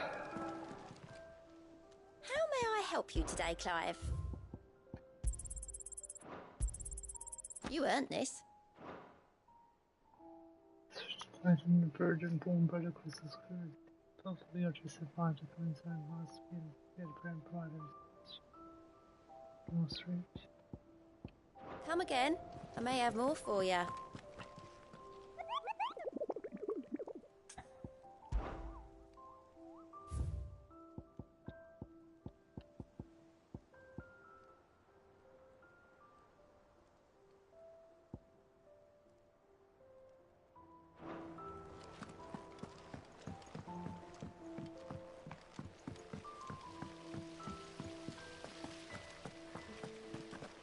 When it comes to boyish charm, Gooks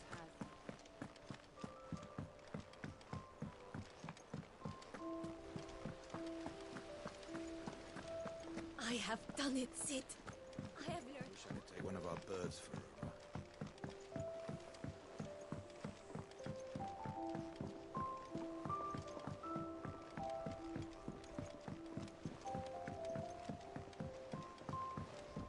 I went up to give some greens to the chocobo. The celebratory spirit must be catching. All the flowers in the hideaway.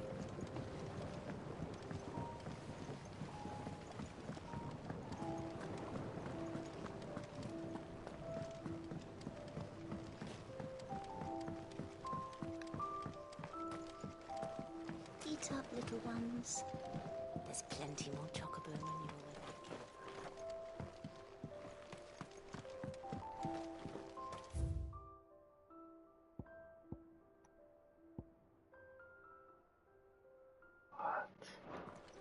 that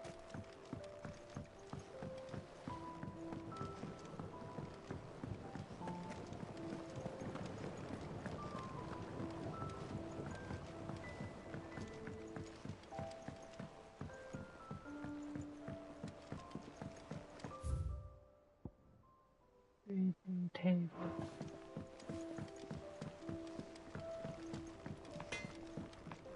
He cracked the crystal too? You're joking. It's no joke. Drake's Fang is gone. There's nothing left but a crater.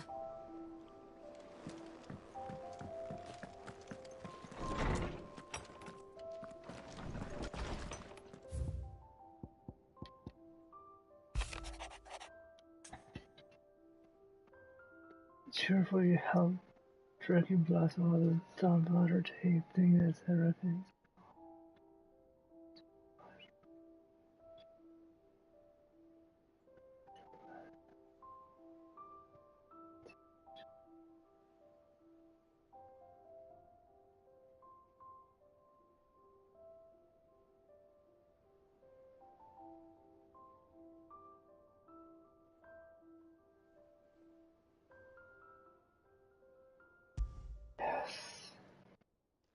Hopefully it's nothing.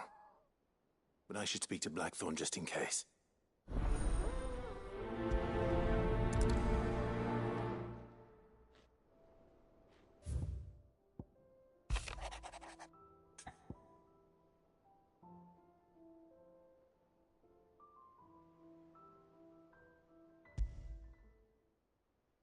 What could be wrong with Torgor? He seemed well enough when I last saw him.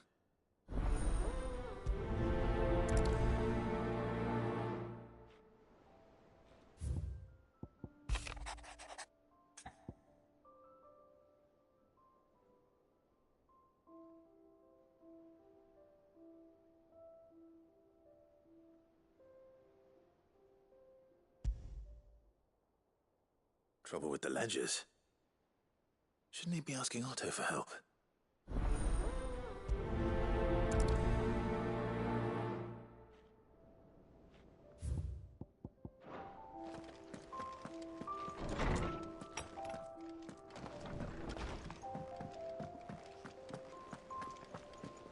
Heard what you told Nan about Kupka. I got your note. You think something's wrong with Torgal? So you can read. Congratulations. But I didn't say I were wrong with him. I said something weren't right. He's not been eating me treats. He used to love cracking the bones from Molly's boiled brown, but now he won't so much as look at them. Didn't like him. Which is why I'm of a mind that his mind's on something else. You've not been working him too hard, have you? No harder than usual.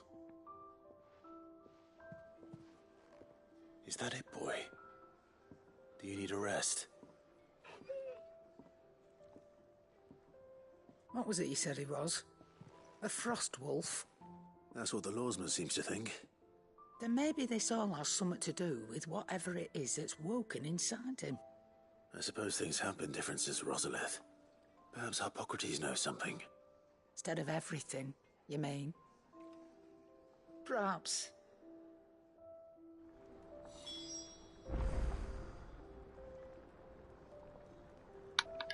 Let's talk to our engine.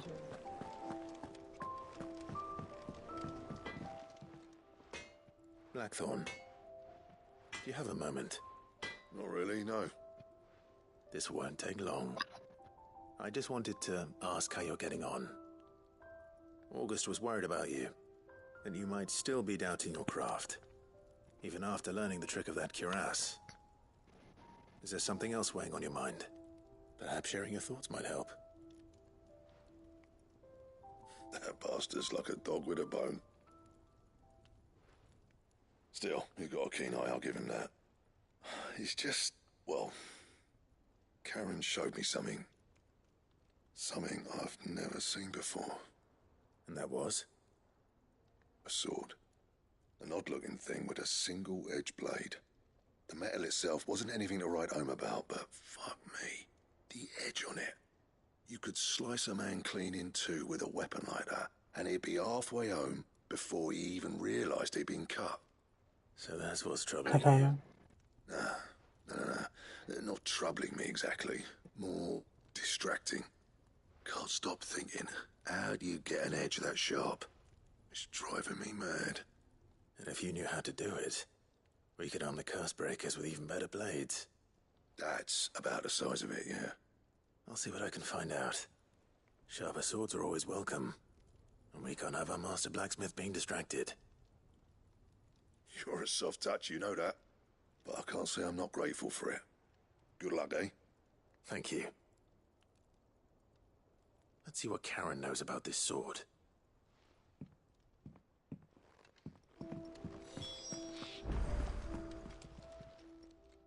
You're looking well, Karen. What do you want? Out with it. I want to know about the sword you showed Blackthorn. Single-edged and extremely sharp. Running around after him again, are you? I suppose I am, yes. But I need to help him find out how to work an edge like that. It's driving him to distraction. Little wonder, I suppose. There's not many like that make it as far as the twins, and those that do go straight into private collections. Which made it nice and easy finding a buyer. Can you tell me who bought it? Where is it now? You think I tell people who my clients are? Suppose you're not likely to go nicking him off me, are you now? Fine. If you stop mooning at me like that. Lord Ignac's the man you want. Dalmekian bloke. Collects weapons and the like. And he's got more money than sense, which is why he's one of my favourite clients. Reckon he'll still be at the inn in Dalamil, where I left him. Thank you, Karen. Oh. And he's a touch eccentric. If you take my meaning. I appreciate the warning.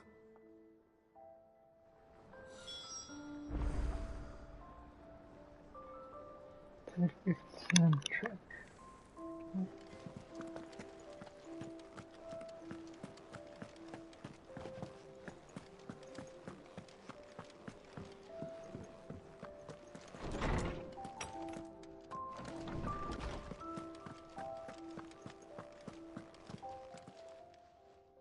Lawsman, I need to ask you about Torgal. Something's not right with him. He isn't ill, is he? I don't think so. But according to Lady Karen, he seems to have lost his appetite, which is certainly a new development. She says he's hardly been touching his bones of late, and she believes it may have something to do with what happened at Rosalith Castle. I rather think she might be right, though not about his appetite. All canids are instinctively inclined to crack open bones for the rich marrow that resides within, and I see no reason why a frostwolf should be any different.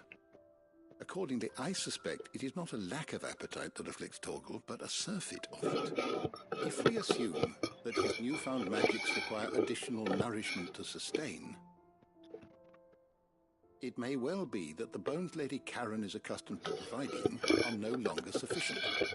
Frostwolves, after all, habitually prey upon far larger animals, whose bones may yield altogether different nutrients. As to where one might find a suitable substitute, some antelopes that graze the meadows of eastern Rosaria have been known to grow to a size more than double that of their lesser cousins. I don't recall ever seeing any that large. And little wonder. The oldest and largest such creatures rarely leave the safety of the highlands for fear of predators. The last elder antelope sighting I recall hearing about took place near Cressida, and that was long before the village was abandoned. Even so, it seems like a good place to start. Good hunting, Clive.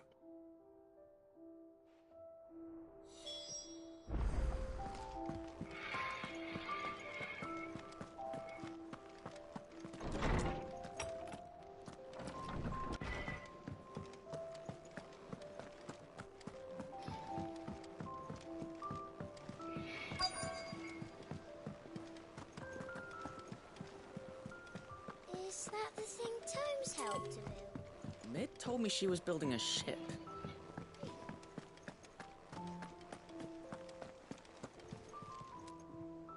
Clive, did you get my letter? That's why I'm here. Shh. Otto won't be listening. Is this better? A little. Listen, I've some bad news. It turns out the hideaway may be slightly behind in its payment to certain lenders, and it's maybe my fault. But I swear to the goddess, I thought I had the numbers square. Sadly, that square turned out to be more of a circle. Zero, you might say.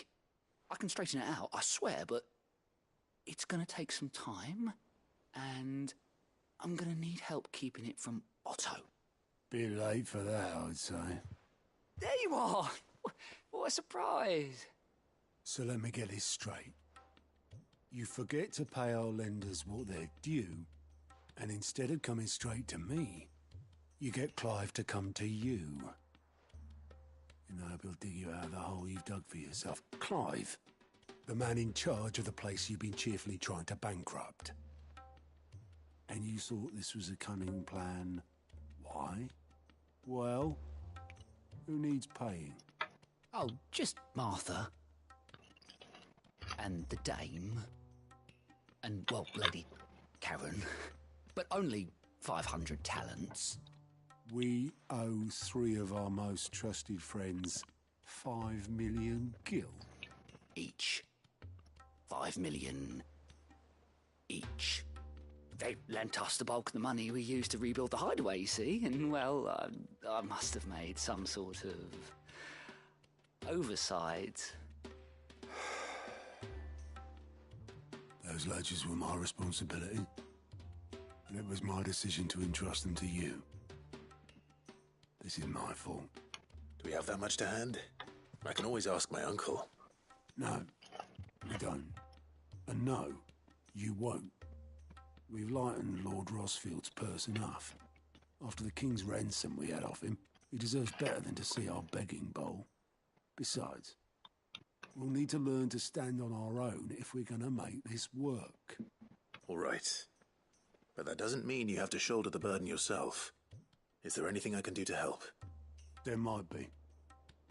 How'd you fancy taking these to Martha and the dame? Rocks. Rocks, he says.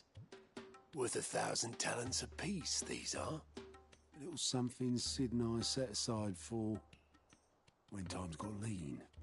And I reckon 15 million in overdue debt probably qualifies. I just hope our associates' eyes are a bit more discerning than yours. I'm sure they will be. Should be me making the rounds, really. But you know how it is with this place. Orders to bark, arses to wipe and all that. I know. Which is why I don't mind going in your place. Go. Do you know why I only gave Master Clive here 2 star rubies? Because you'd rather Lady Karen killed me. Because I'd rather Lady Karen killed you. Yes. Well, I suppose this is goodbye then. Don't worry. I'm sure Karen will understand. Really? Do you think so? No, I don't. How are you doing? Payback. What the fuck is payback? You watch yourself out there, all right?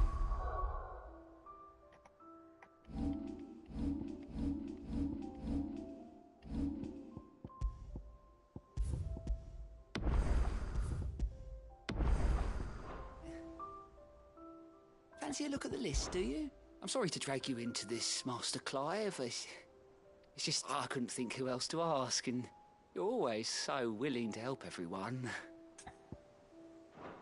Don't be a stranger, eh? Welcome to the Patron's Whisper. May the goddess go with you.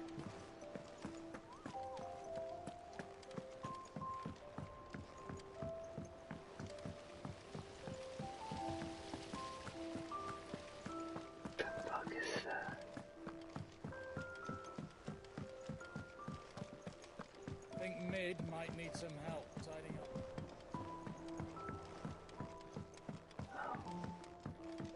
Well, that's it then. I'm buggered. Here, Sid.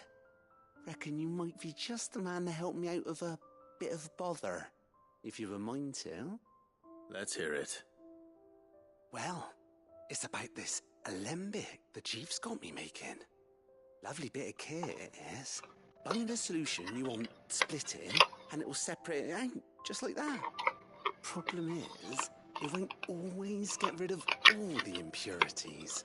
And with some of the stuff we need it for, that ain't good enough. Which is why I've been looking for something to filter the liquid we'll be cooking off. And that's where I was hoping you could help me out.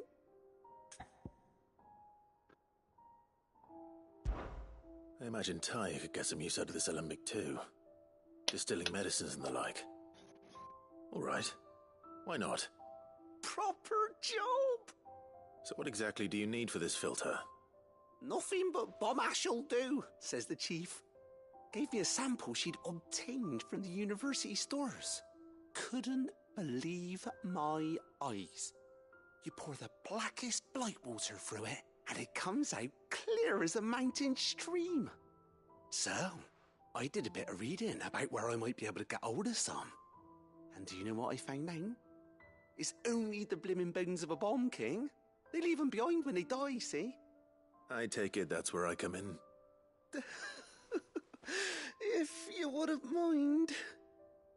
I saw a billet on the hunt board for one just the other day. Would have gone myself, but, well, fighting dirty great balls of flame isn't exactly my forte. You, on the other hand... All right. I'll see what I can do. Thank you kindly. And good hunting, eh?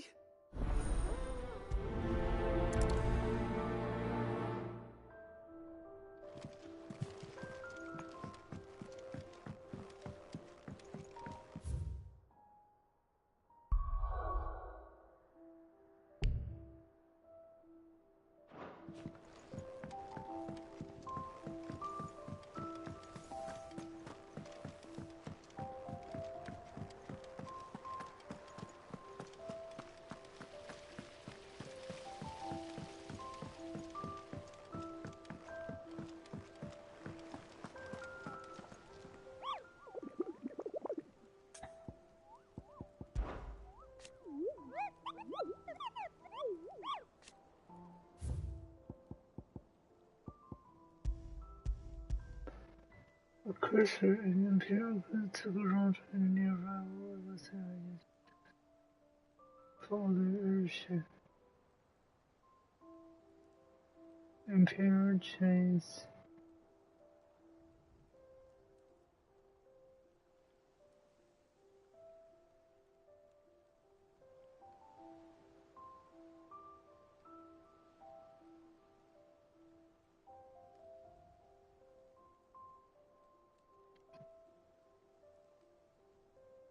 The crook sempre.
Mid told me she was building a ship. Is that the thing Tomes helped to build? Obolus, have you seen Mid? Yep. In a boat, going that way. Then I'm too late. You in a hurry at all, are you? Oh, I offered to take her across, but she wouldn't wait. Just paid for a dinghy and rowed off. Oars going like the clappers. Got some life in her, ain't she? But anyway, I was on my way up to see you, as it happens. Got a letter for you. Urgent, by the sound of it. One of your uncle's men said I was to hand it to you in person, post-bleeding haste. And you're here now. Thank you, Obolus. Don't mention it. What tidings, Uncle?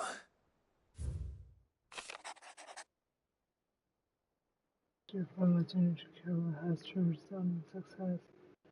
The friend I mentioned not only shared the content of his strong bonds with his considerable knowledge of what's going on in the free city, of which I learned of endeavor of certain young friends of yours.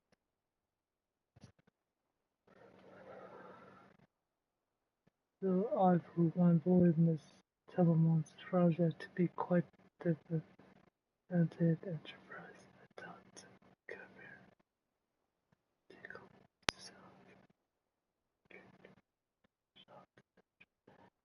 Has already reached my friend. Not be long before the clear master of stepping at our door with one man gap for one or two, and I keep to watch those who might me. Okay. Trouble in Canva. Well, I'll need someone to keep an eye on Mid. God. Time to work. So what? Mid got us to do all the dirty work and then just sailed off into the sunset? It, seems that way. Well, nothing we can do about it now. But next time you plan on visiting Sid, you might want to tie her to something before you suggest it. Ah, don't be so hard on her. Got to admit, the dirty work was kind of fun. Everyone pitching in, all that bollocks. Just like when we built this place. You're right. Anyway, we all set to head to the old hideaway. I could do with getting to Canva pretty sharpish. Wouldn't do to keep Lord Rosfield of the Seven High Houses waiting now, would it? Canberra.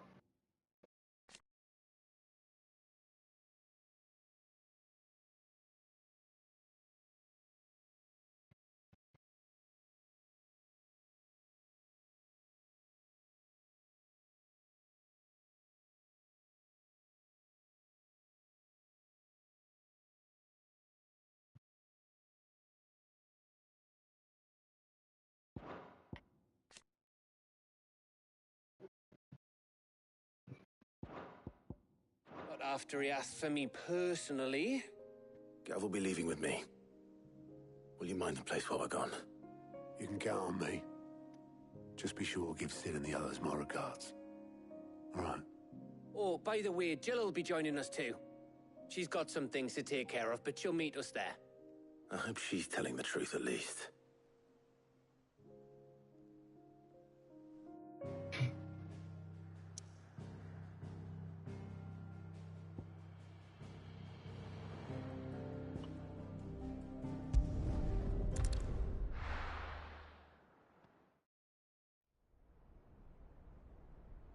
Oh, old place.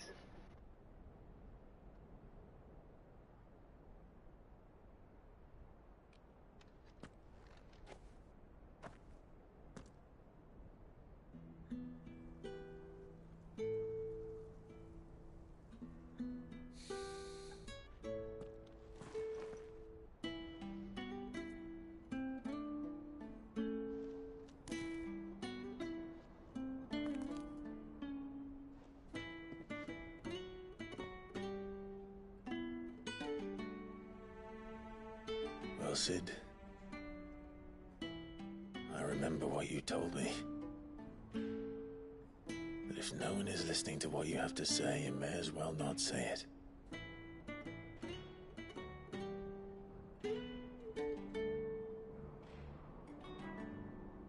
But I will say this, old friend. Hugo Kuka is gone. His shadow looms over us no longer. It's a pity the Phoenix can't be in two places at once. If he'd have been with us, maybe he could have done something for the lost. Not even the Phoenix can bring people back from the dead. Life has a beginning and an end. So we must live while we have the chance. And not as slaves to the crystals, but as free men. May we join you?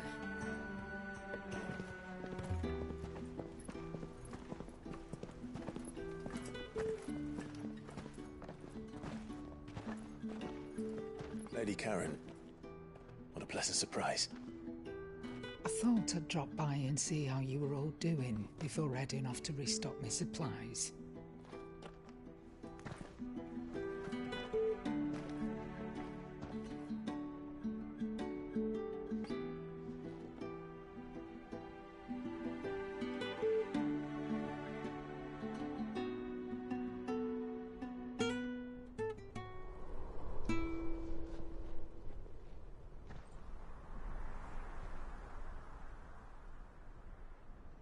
It wasn't the most scenic view back then, but it were never as bad as this. I know. The Blight marches on. And soon, there will be no escaping sights like these.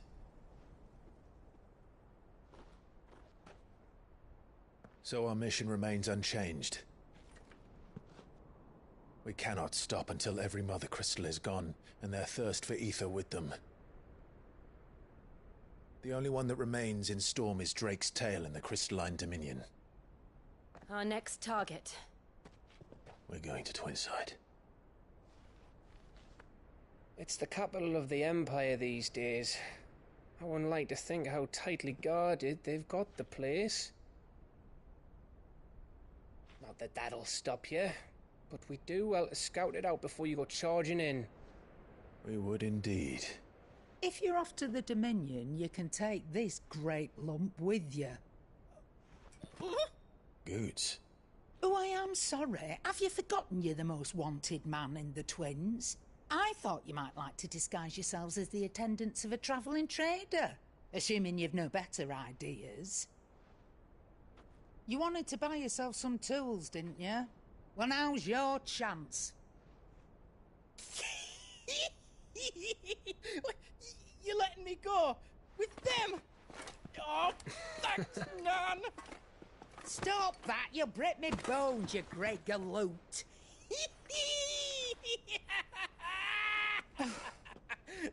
There's a caravan that runs back and forth between the Dominion and the Bocklab markets. It's managed by the Merchants Guild. Just show them Goots' traders pass and you'll be on your way. It'll be a damn sight less risky than footing it the length of the Crystal Road. That's for sure. Thank you, Karen. And glad to have you with us, Goots. Okay then. I'll get me things and I'll meet yous there. See yous down in Bocklad. Get off! Me poor fingers! Jill, you're with me. Understood. And Gav? Already on my way, Captain. Be careful. Aren't I always?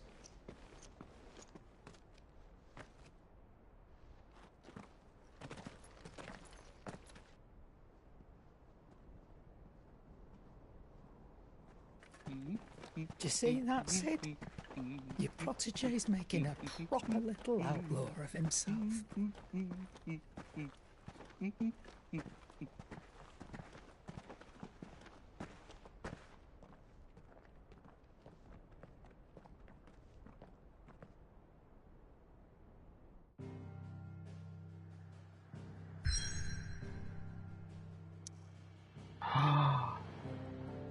You lock me out of my mission?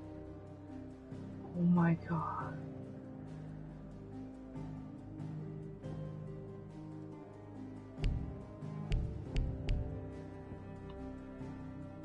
Ah, man.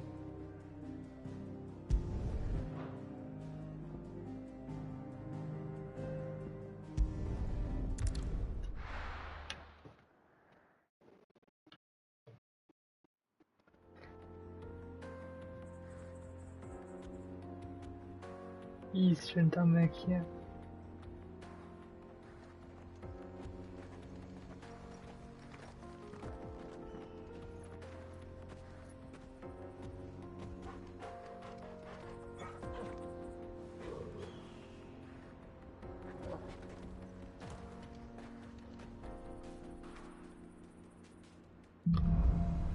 Onward, heaven's word.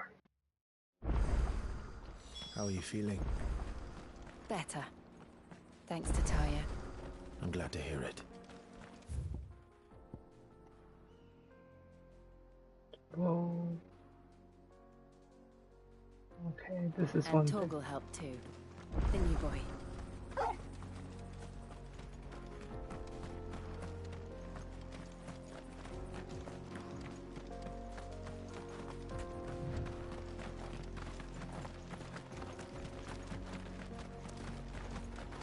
This used to be a trade route for merchants crossing the Scars, till the Republic laid a new road wide enough to let wagons pass, and all official traffic moved there.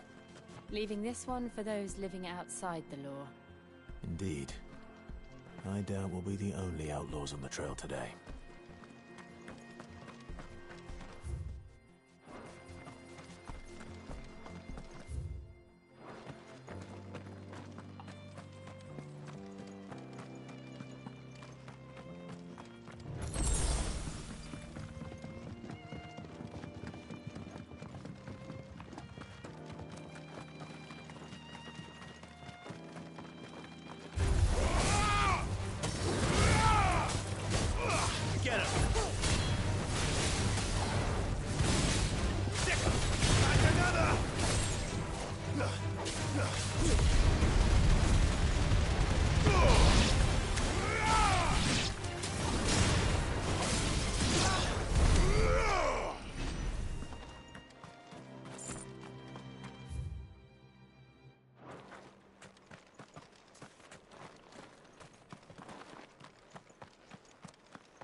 So what do you think? That we'd be lucky to make it out alive. Really? It's as bad as that? Oh, aye. There's trouble up ahead. And too much of it for us to handle. I take it there's danger on the road. Oh, what about this fearsome-looking fellow? You think he'd be equal to the task? Well, no doubt. Assuming he's willing to hear us out.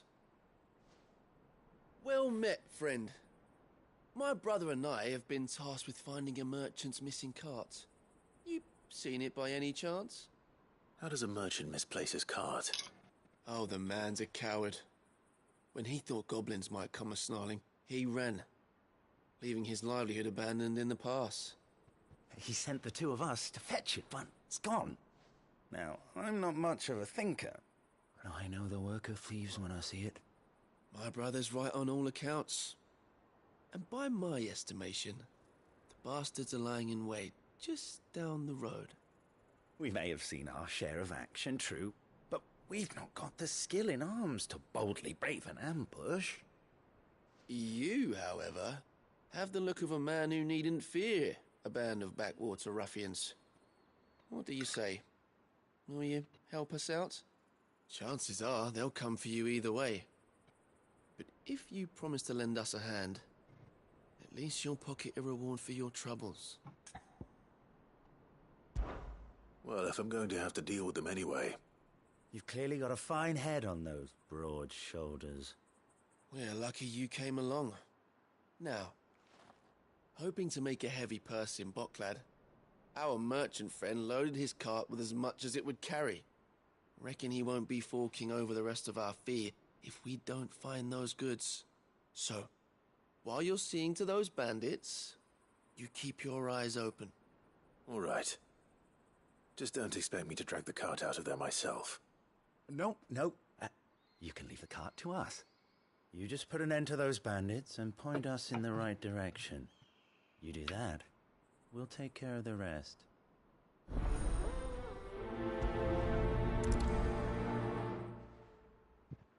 You'll be doing Bocklad a favor if you can clear out that pass.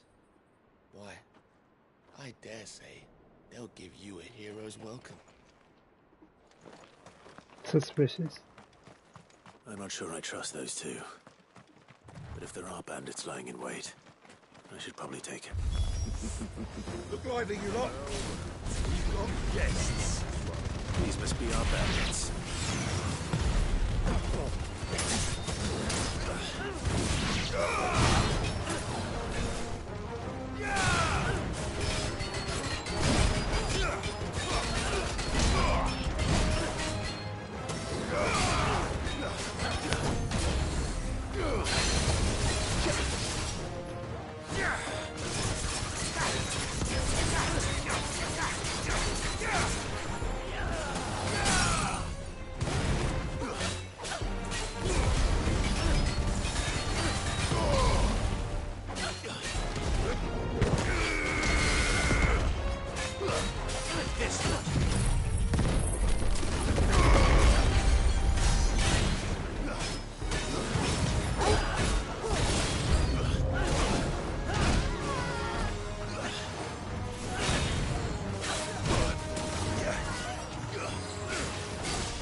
That's them dealt with.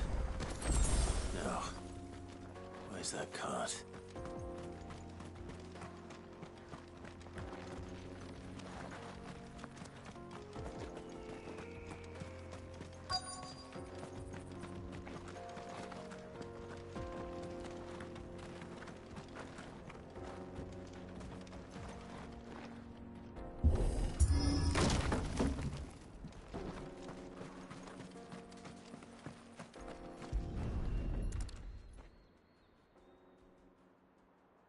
all of this out of here will be a nightmare. Seems we've found ourselves the right man for the job, wouldn't you say? Found the cart and didn't leave a single bastard breathing. Our merchant friend will be delighted. And how exactly will he be getting his goods out of here? You leave that to us. After all, it'd be wrong to make such a fine warrior haul cabbages to market. You've done your part. And that's all you need to worry about. Here.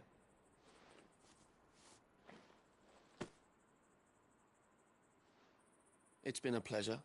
Now piss off. There's no need to be so rude, brother. What if we want his help again next time?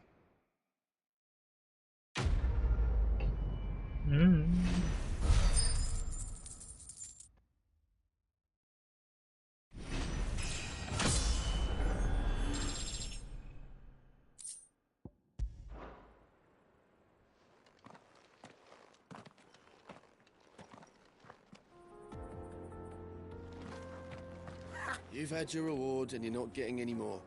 Now piss off.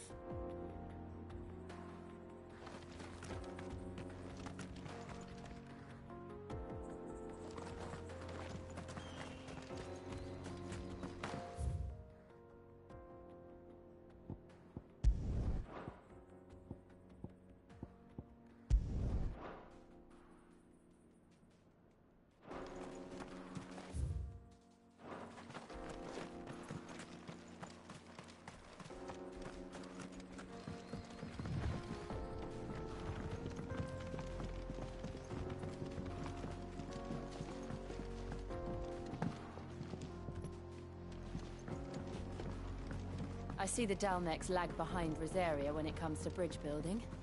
The fallen ruin should hold, at least. The path continues on the other side.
The waterfall.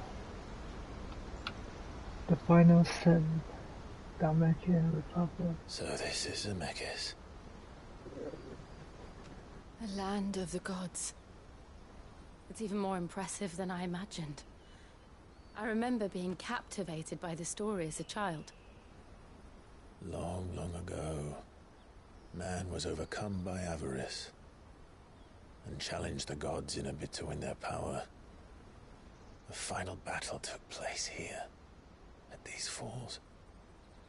Or so the legend goes.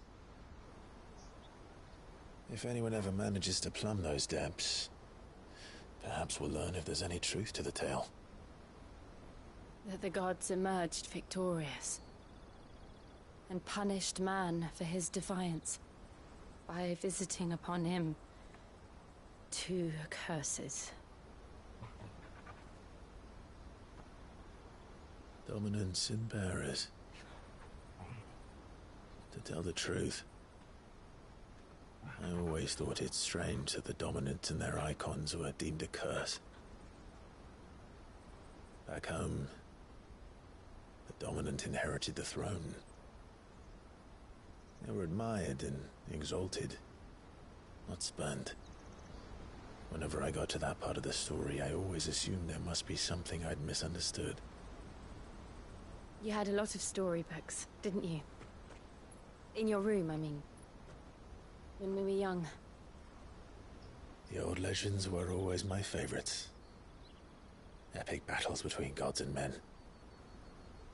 Father encouraged me to read as much as I could. He thought it good for my education. You really were a boy like any other, weren't you?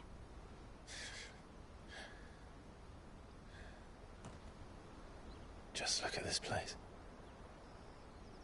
It's enough to make you believe the legends are true. I know.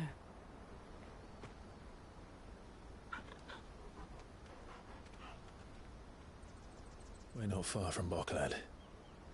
The road will be busier up ahead. And we'll have to keep our wits about us.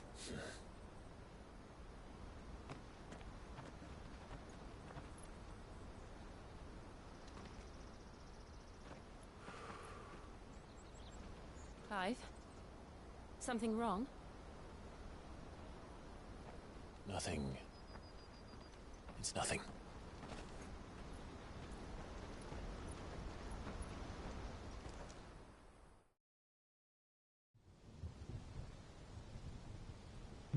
Walu. Walu.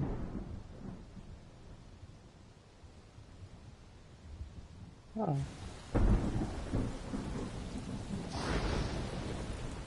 I see the reports are true, Father. You have surrendered the throne to Olivier. I have. Emperor Olivier shall rebuild the Holy Empire of Sanbreque.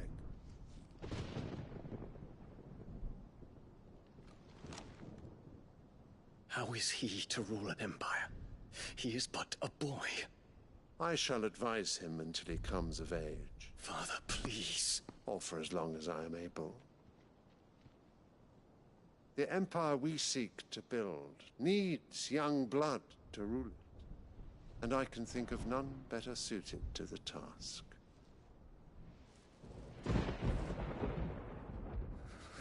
There is other news, Dion.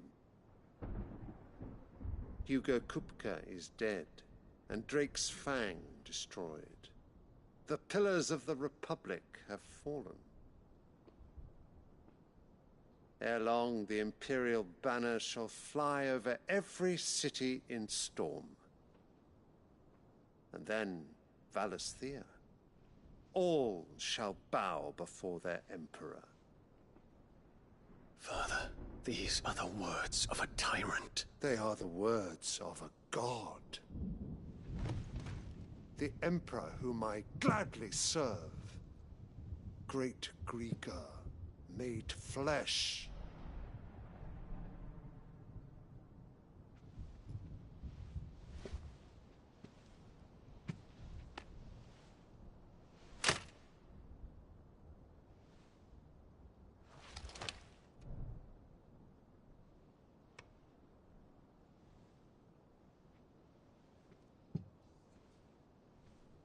Return to your camp, Dion, and ready your forces.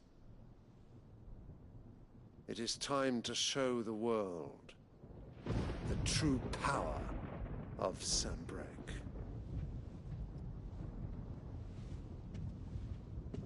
Father. I find you much changed. Is this truly the path you wish to tread? Or are these the ambitions of another? Of Ultima, perhaps? What nonsense is this? I speak my mind, and my mind only. Though I do owe Annabella thanks for reminding me of certain truths regarding the nature of nations, of rulers, and of the divine. You would trust the words of this traitress? She betrayed her country. She slew her husband. You have ever been an invaluable servant to Sambrek, Prince Dion. I trust you will continue to serve your Emperor in the wars to come. The canker! Silence! Insolent wretch! You will bend the knee. All else is heresy. Sire, forgive me. This audience is over. Come, your Radiance. The Rowena Syndicate awaits your pleasure. Oh, not another meeting with silly old men. They're so boring. I'm hungry, Father. Can't we have luncheon instead?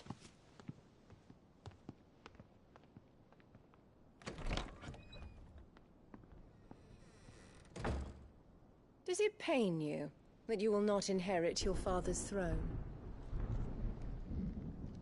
I have suffered worse.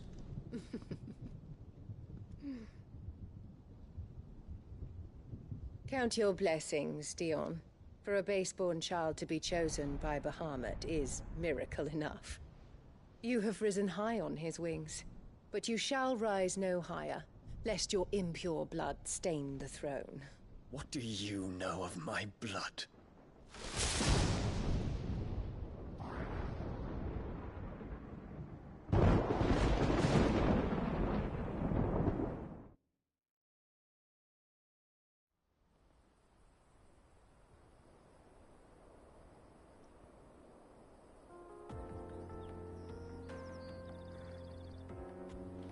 The Boklab markets are to the north.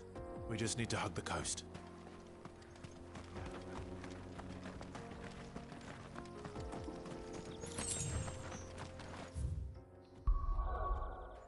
Hey, clear. I need to find a statue.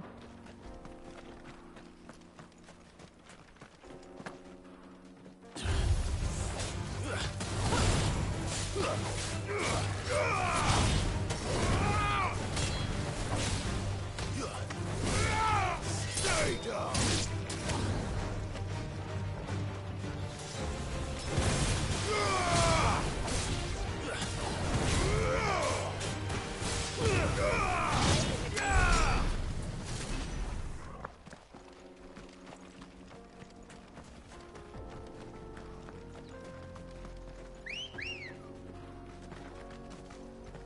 Let's go.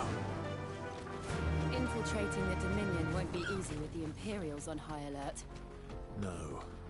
His Radiance has lost one capital already. We can be sure Sylvester will do everything in his power to hold on to Twinside. His troops are well-trained and increasingly battle-hardened.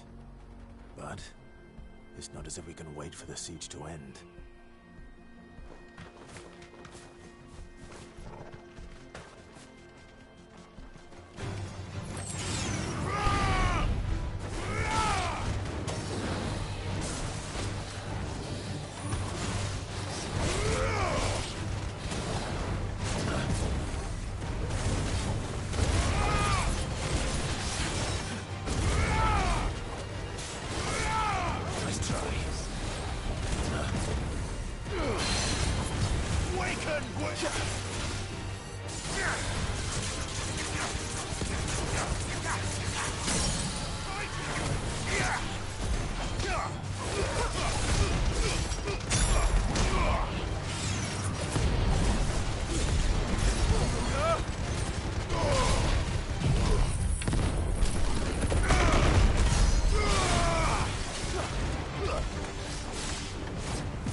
Ready, go? Run like the wind.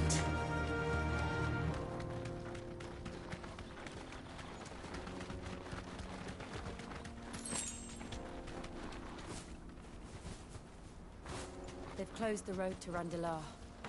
If the siege breaks, they'll need more than this to stop the Imperial legions marching on the capital. Oh, I'm done for. I can't get these goods to Randalar. How will I pay for my bread? You'll just have to beg for it, like everyone else fleeing the fall of the Fang.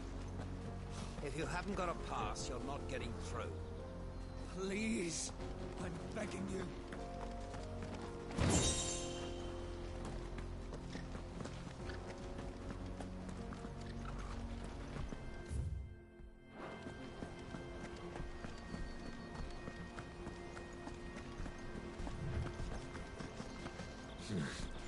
Not here. Come on. Faster!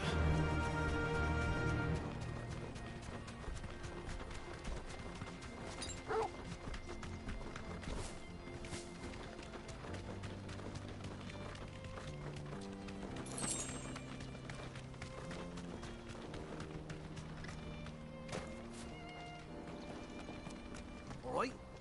Headed over to the Crystalline Dominion too, are you? There's good gil to be made there, believe you me. Yeah. The minute I heard them bandits had blown up Drake's Fang, I packed up me store and pulled me boots on. And so did you, eh? I did have a plan to make me fortune with some baths down by the Dalamil Inn. How can anybody sit back and relax in a land that ain't got a whiff of the crystal's blessing no more? And that's when it hit me. If you're looking for lucre, the Dominion's the place to be. Soon enough, half a storm will be headed there.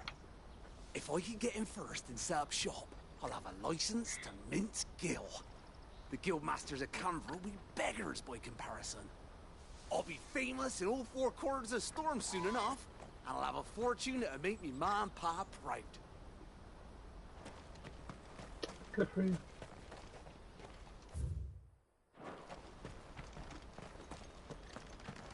Not much further to Boxhead now. Good. I've had my fill of life without magic, if you can call it life. The sooner I can fill my flask from a crystal like a civilized adult, the better.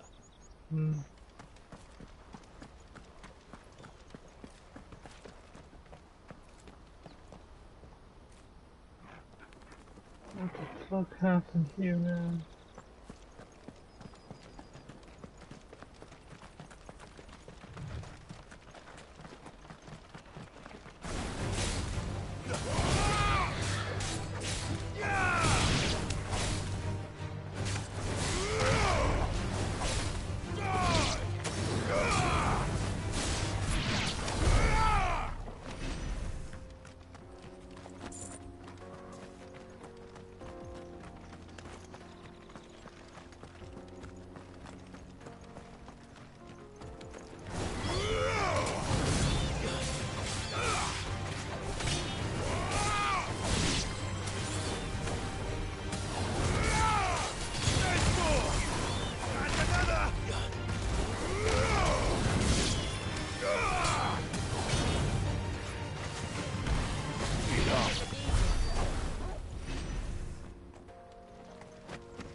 crystalline dominion?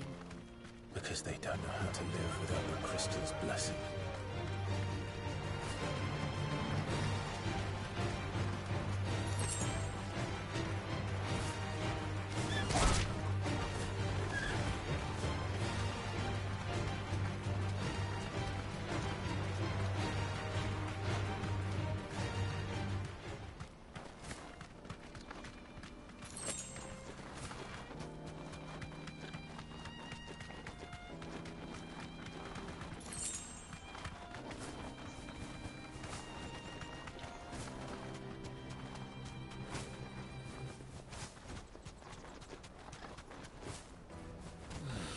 That'll do, girl. Auckland.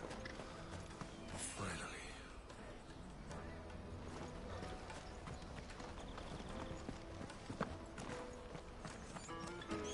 There are no crystals here. We have to keep going. The crystalline dominion is our only chance. I know, but... the checkpoint... This is where we're supposed to meet Goots, isn't it? That's right. He said he'd wait for us here after replenishing his supplies. I dare say he'll have finished by now. No trader's pass. No passage. Porter for hire. The best service at the best price. Others will carry off your fortune. I'll just carry your goods.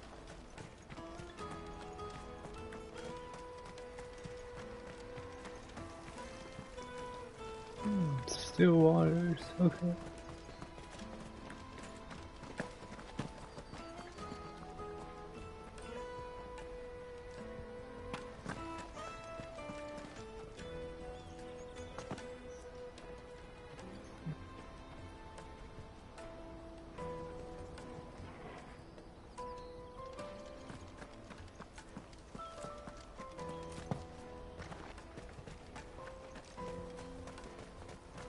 What do you think, girl? Is it time we took to the Crystal Road ourselves?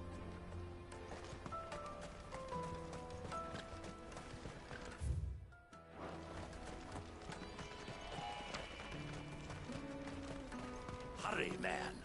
I must leave for the Dominion post-haste. I am hurrying, my lord. Bloody crimson caravans, scooping up all the best customers. Leave some for the rest of us.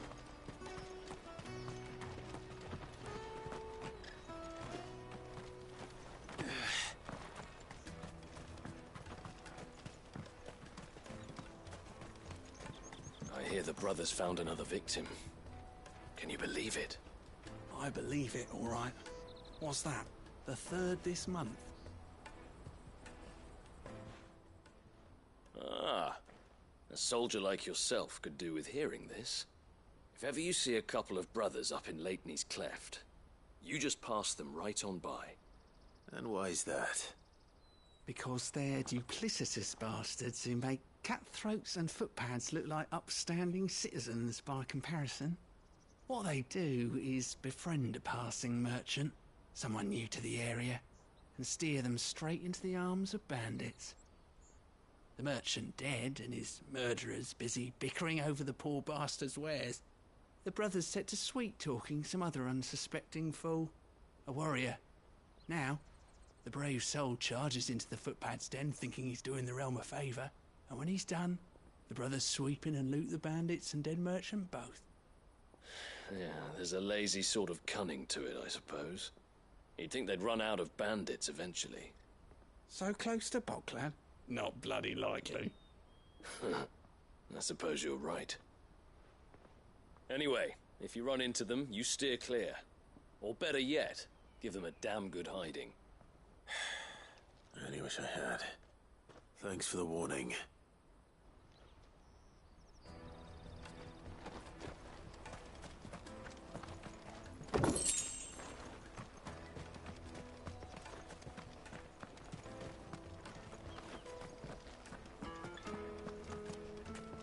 Drake's Fang's fallen, would you believe it? No wonder everyone's taken to the road. That's not all. I heard Lord Kupka fell too. The Republic's not long for this world, if you ask me.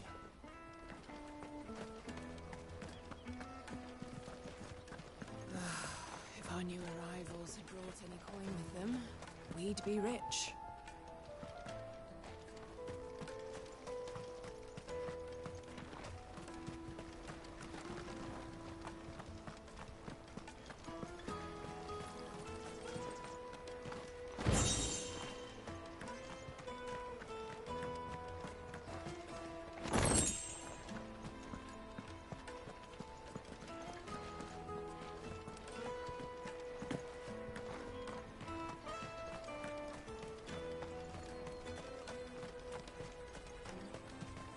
I wish to engage the Crimson Caravan's services.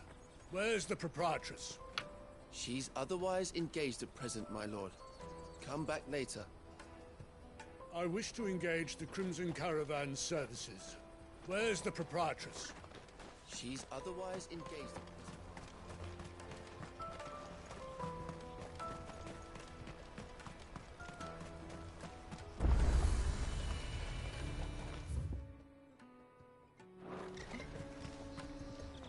You won't find a finer array this side of the strait. Farewell. Out of my sight, wretch. I've no use for a brandy who can't even fill my cup.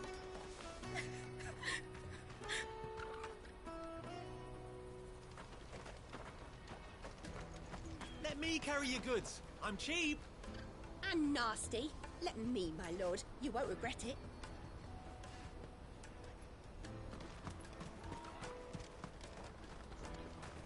This is everything. It must be transported to the Dominion without delay, no matter the cost. Certainly, madam. I'll see that our fastest bird is made ready.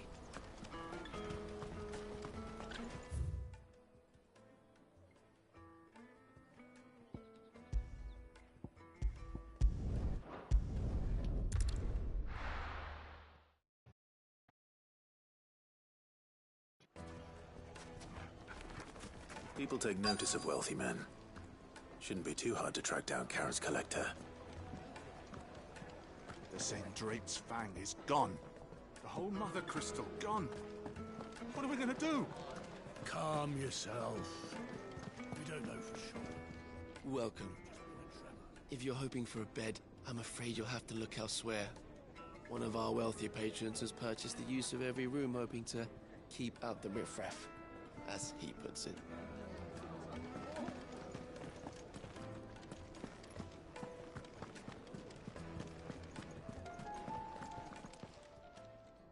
My reputation will be ruined! Ruined! Calm yourself, Lord Ignac, I beg of you, before you do yourself a mischief. Pardon the intrusion, but... Out! Get out! I paid for these rooms so I wouldn't be disturbed. Leave me be! Please, allow me to apologize. His lordship is going through a difficult time, and he's never been fond of guests arriving unannounced. Radim! Get rid of the filthy oaf this instant! Very good, Lord Ignac.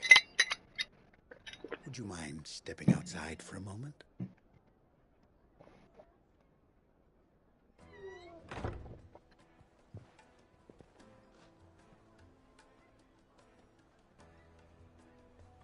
I'm sorry if I've caused you any trouble. That? Oh, no. That's just how his lordship is. Though the morning's events have left him somewhat fractious. He has been dispossessed of his luggage, you see. The thieves also made away with a considerable amount of coin. Coin the innkeeper will soon be keen to collect. I don't suppose a certain blade was among the stolen items. A single-edged sword. It was purchased from a merchant friend of mine. Ah, you know Lady Karen.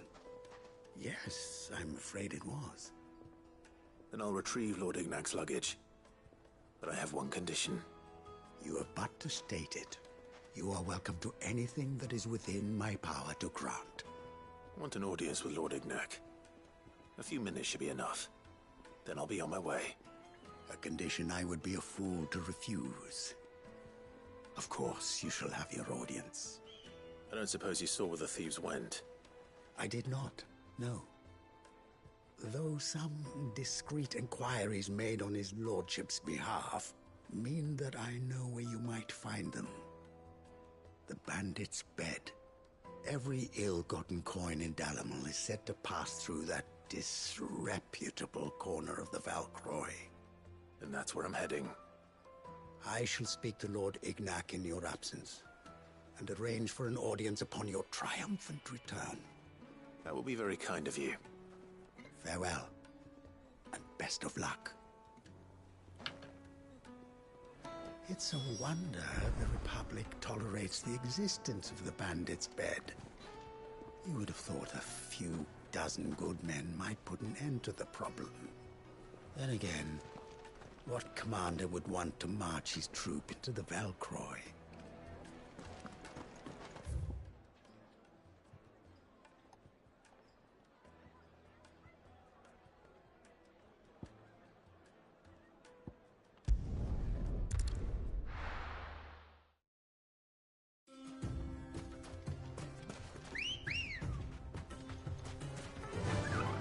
Fly, Ambrosia.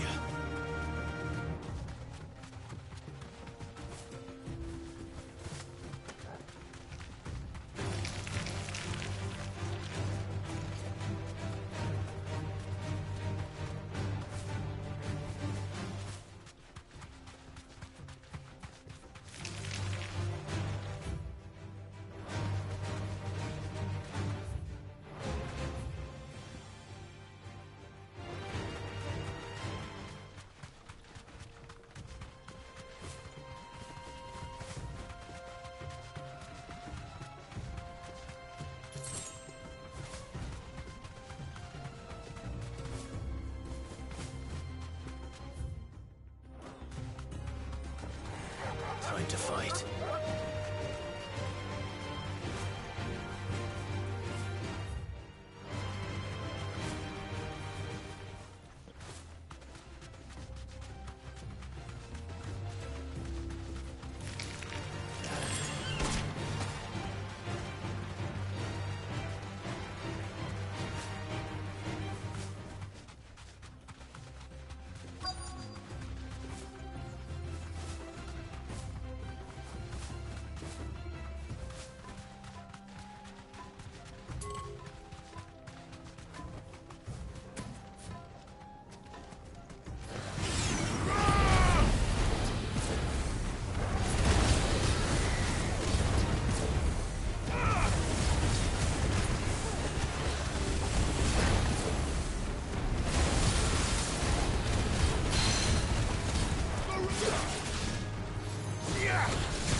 Ready, girl? Run like the wind.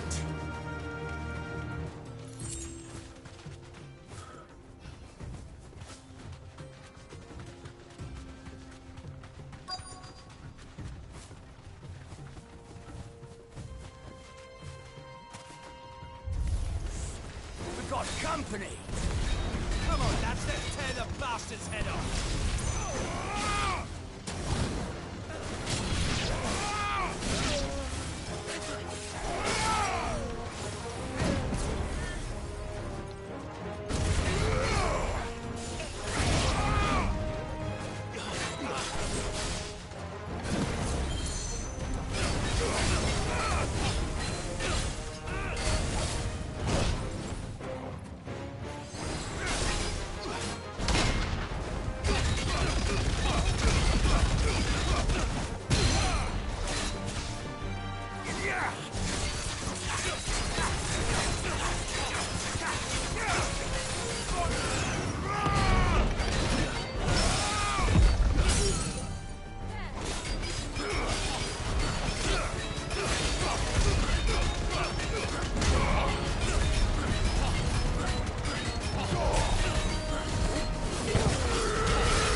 This must be Ignac's luggage.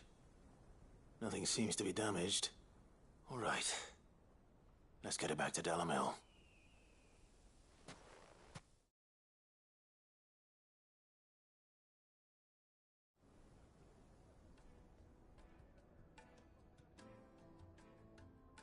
I hear I have you to thank for the return of my effects. What shall I call you, my good man? Wyvern. Glad to make your acquaintance. A formidable name indeed. Well, Wyvern, I appear to be in your debt. Redeem here tells me you wished for an audience. Is that all? A few moments of your time should suffice, yes. You're a peculiar fellow, Wyvern. All right, speak. Master Wyvern was wondering if you could tell him about a certain single-edged sword you recently acquired. Oh, a true work of art, that one. Karen drove me hard on the price, but I would have sold her Radim here to get my hands on that sword. It was made in the Outer Isles, far beyond the Twins, and is used exclusively by the practitioners of a unique school of swordsmanship. They believed no combat should ever exceed a single strike, and hone their blades to such perfection that none ever does. Each sword is made for that one perfect stroke, and for that stroke only. They crack upon a second blow. There's a brutal sort of beauty to it, really. But how do they hone such an edge? Fine question. Why, they use a whetstone, of course. Whetstones, rather. A whole array of them, ranging from the coarse to the fine. 10,000 licks with the sharpening stone, then 10,000 more. But it is the final stone which lends the blade its legendary sharpness. A mineral quite foreign to this great realm of ours.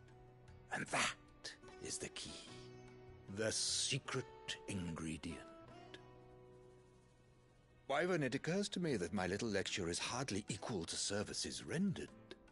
Take this, together with my regards. The very stone of which I spoke, far rarer among collectors than even the blade itself, and a far more fitting payment. Thank you. Pardon the intrusion, my lordship. However, it is long past time we prepared ourselves to depart. So it is. I am locked in bitter competition with a rival collector of curiosities.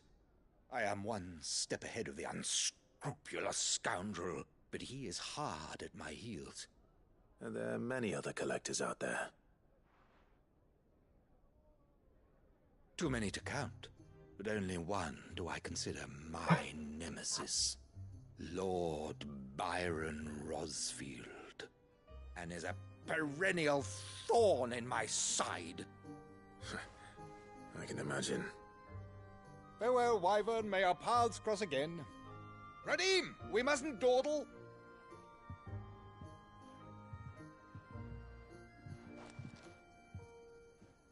I think his lordship is rather taken with you, Master Wyvern.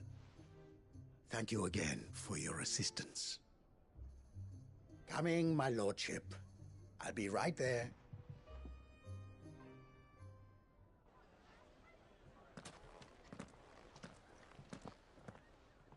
Trust Uncle Byron to find such an interesting rival. Now, let's see what Blackthorn makes of this whetstone, shall we?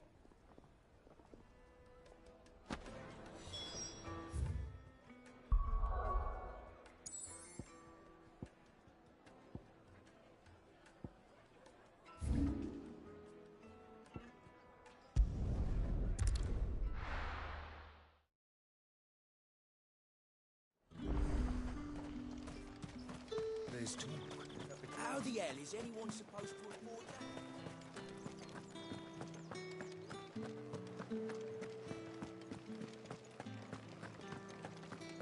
Did you hear? The gates to heaven. I want to see you. What am I going to do without sweet water and oil of talc? Milady, I come bearing gifts. Gifts? Whatever is the occasion. One of the Victorian gentlemen cried and set aside a seat for it. On now, being that they had a right and wish to use three outstanding family.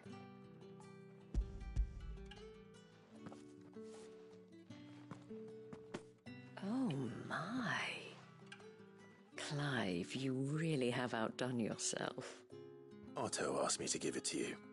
To settle the Hideaway's debt with the Veil.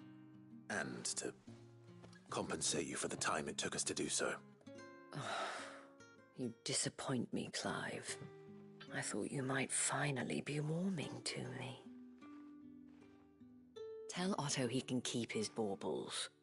I tried to tell him as much the first time around. The man owes me nothing, nor does the Hideaway. My contribution to the restoration effort was made freely and willingly. It was the least I could do. You once told me Sid did you a kindness. I'd like to do the same. Please, accept it. For my sake. And for Otto's. For all of us. For all you've done. It is rather fetching, isn't it? Very well. Otto is lucky to have you, Clive. I doubt anything could ever replace his son.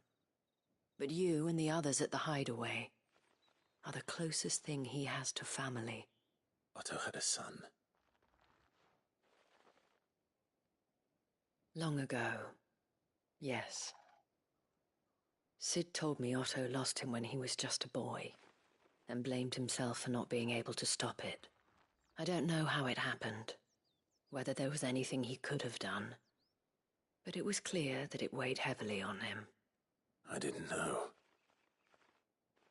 How could you have? I doubt anyone did.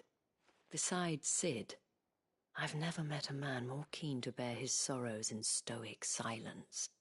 An ill habit, given that both have always been surrounded by friends desperate to help them.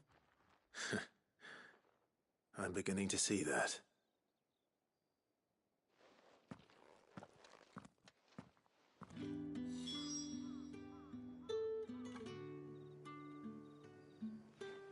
Man, I really like Isabella. Give my regards to Otto, and tell him I do so miss his visits. Give my regards to Otto, and tell him I do so... Sweet water and oil of talc.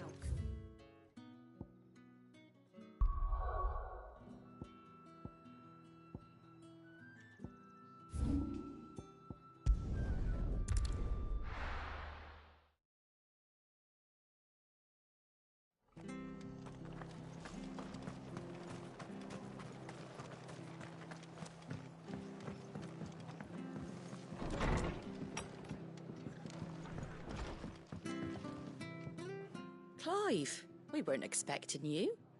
I wasn't expecting to be here, but it seems we still owe you a considerable amount of coin for your help with our rebuilding efforts. And though I doubt it's what you were expecting. Posiblemente.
We were hoping you'd take this as payment.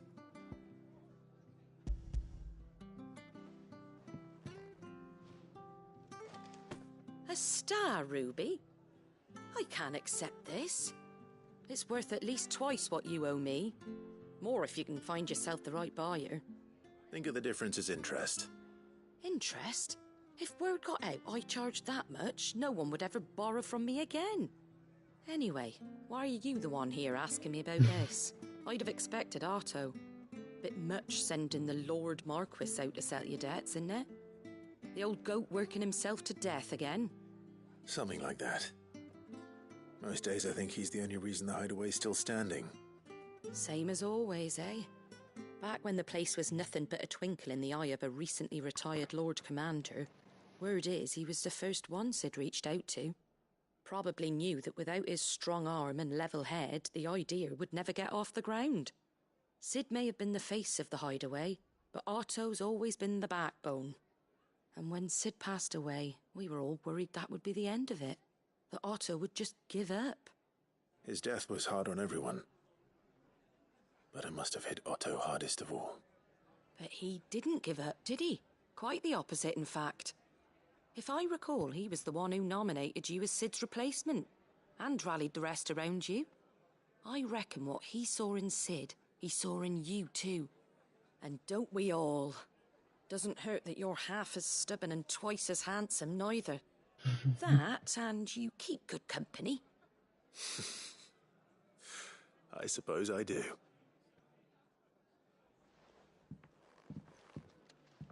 Go will want to know the stones were delivered. If he's still with us. Suppose now I have to find someone who can actually afford a star ruby.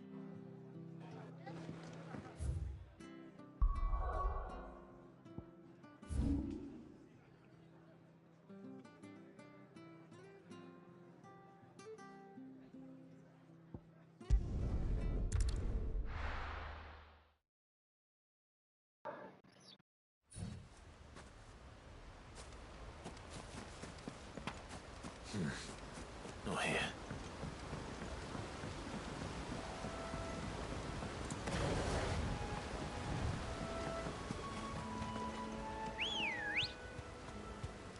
Let's go. Run like the wind.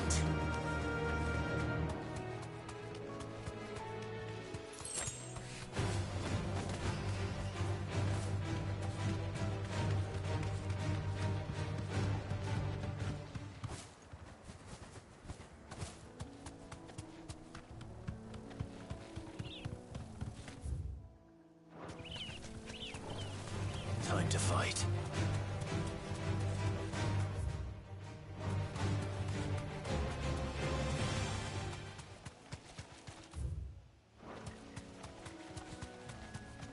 Well, it's certainly quiet. If I were a giant antelope, it would seem like just the place.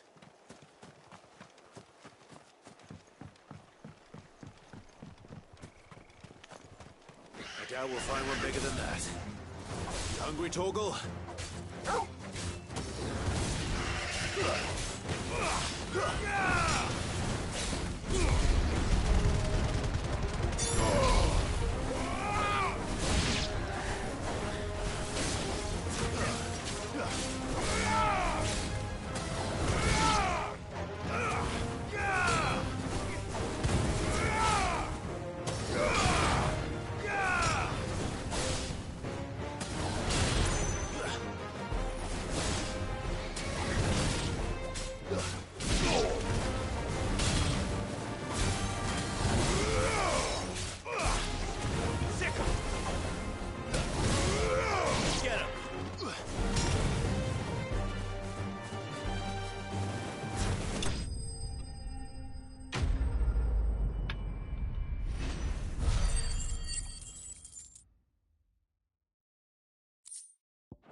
Now,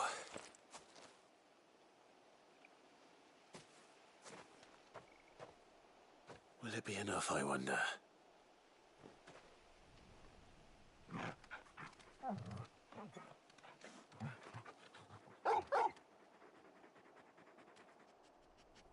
I say that answers my question. Which means we owe the lawsman our thanks. You're just a big puppy, aren't you? A very big puppy.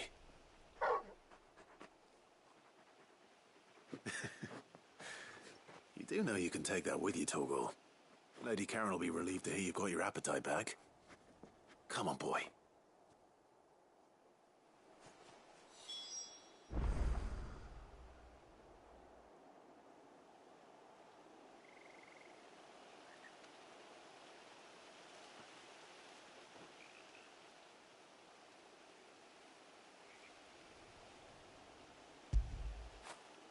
Get it, boy!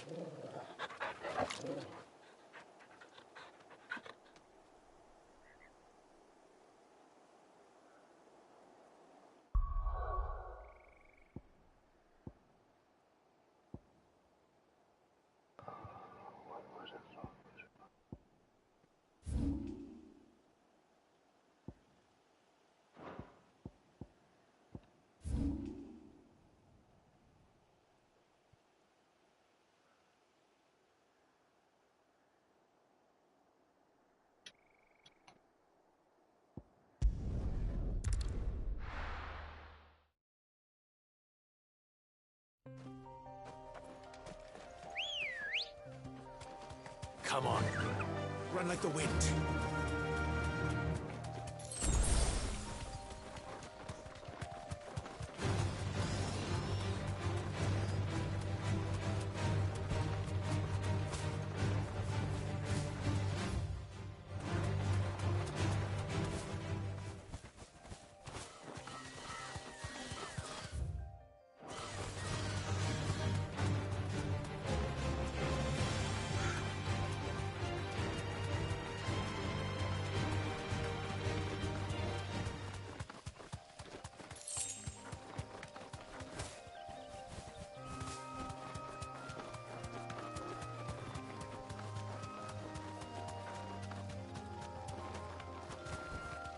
I can walk from here.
Your Majesty.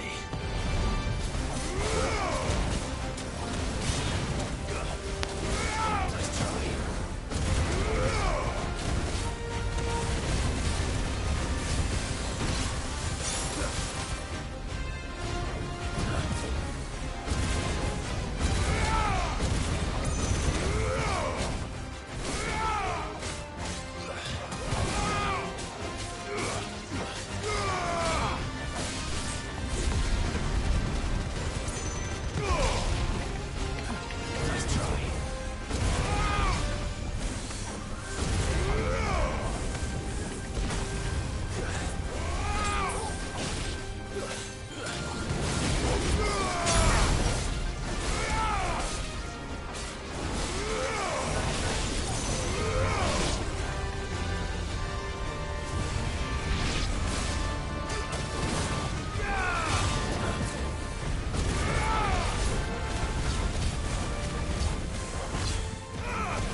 never will.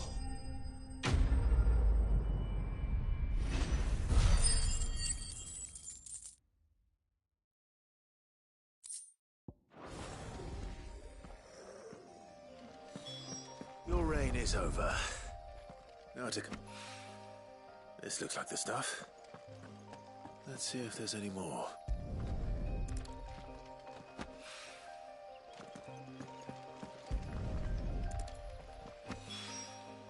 That should do it. If Hawaii needs more than this, he can fetch it himself.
Straight home now.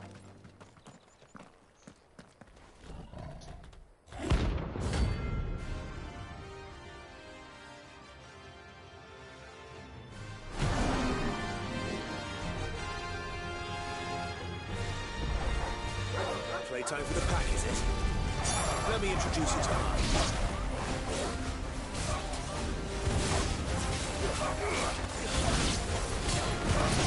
It's over.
And then there was one.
That wasn't too bad, was it, Torgal?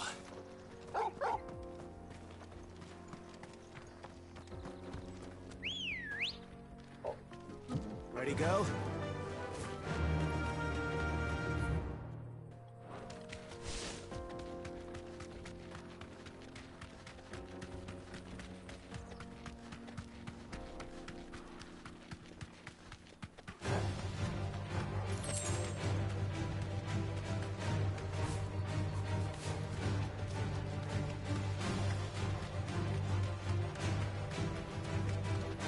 Guess we're all ready.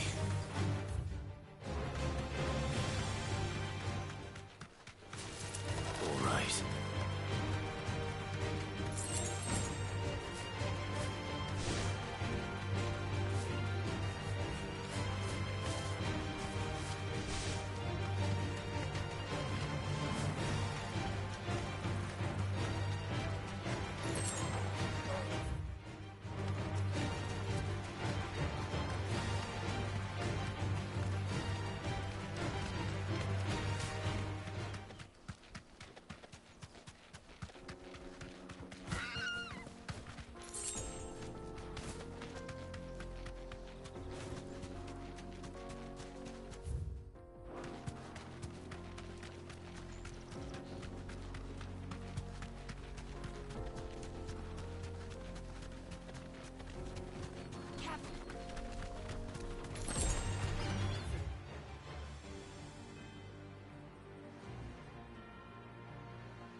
Peace at last.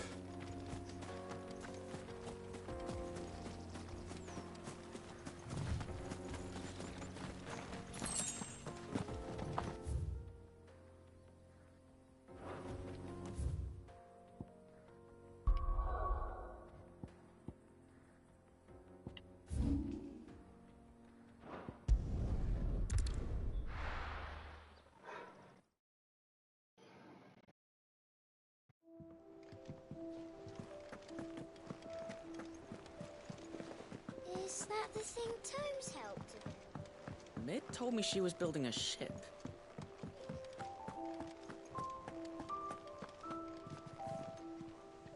Goat. Still alive, I see. So Lady Karen accepted the ruby. Ah, about that. I tried my best, but she was just too stubborn to take it. She threw it right back in my face, in fact, and told me I could stick my stupid stone where the sun don't shine. Karen refused payment. I hope it wasn't something I said. I'm sure you were as tactful as ever. Let me see what I can do. Oh, wonderful. I hope you have better luck than I did.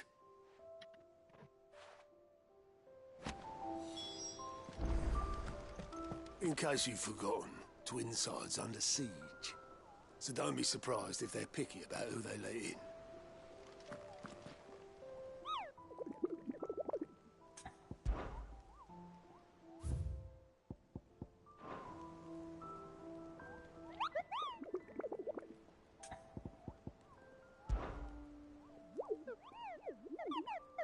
You mean the Iron Kingdom?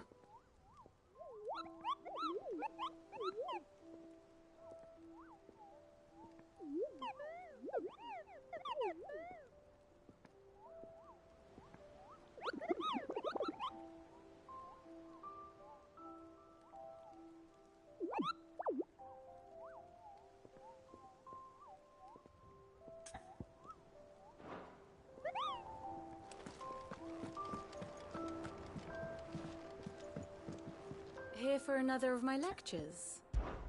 How may I help you today?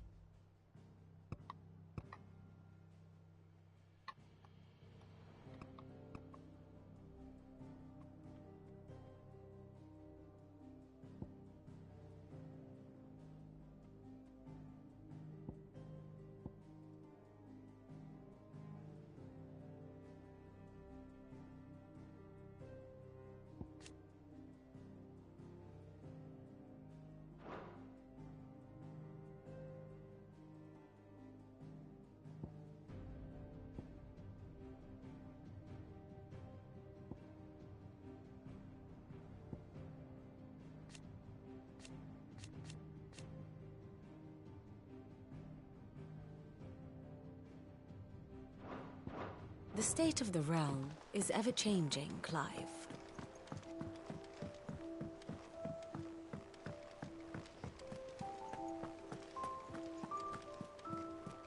We need to find a way into Drake's tail.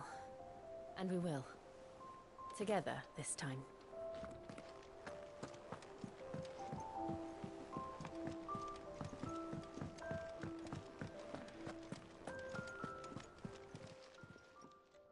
Lady Karen, Goad tells me you weren't happy with our offer. Would you prefer the debt was repaid in coin? What debt? I don't recall lending any of you lot me hard-earned gil.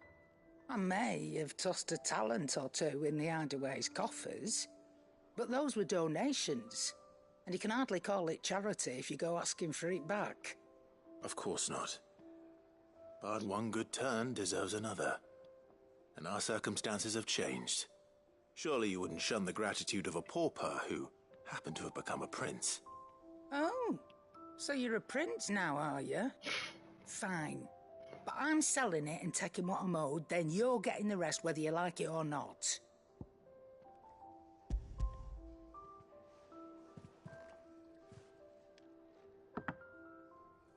Where'd you even get this? A decent trader might nab 1,000 talents for a star ruby. A canny one, meanwhile, might claim it were nicked from the belt of Sid the Outlaw himself and ask twice as much. Might be I already have a buyer in mind. Might be you even know her. A fine continental maid whose beauty's only eclipsed by a guile in commerce. You wouldn't mind, would you? Not at all. Just be sure to tell her that it's always a pleasure doing business.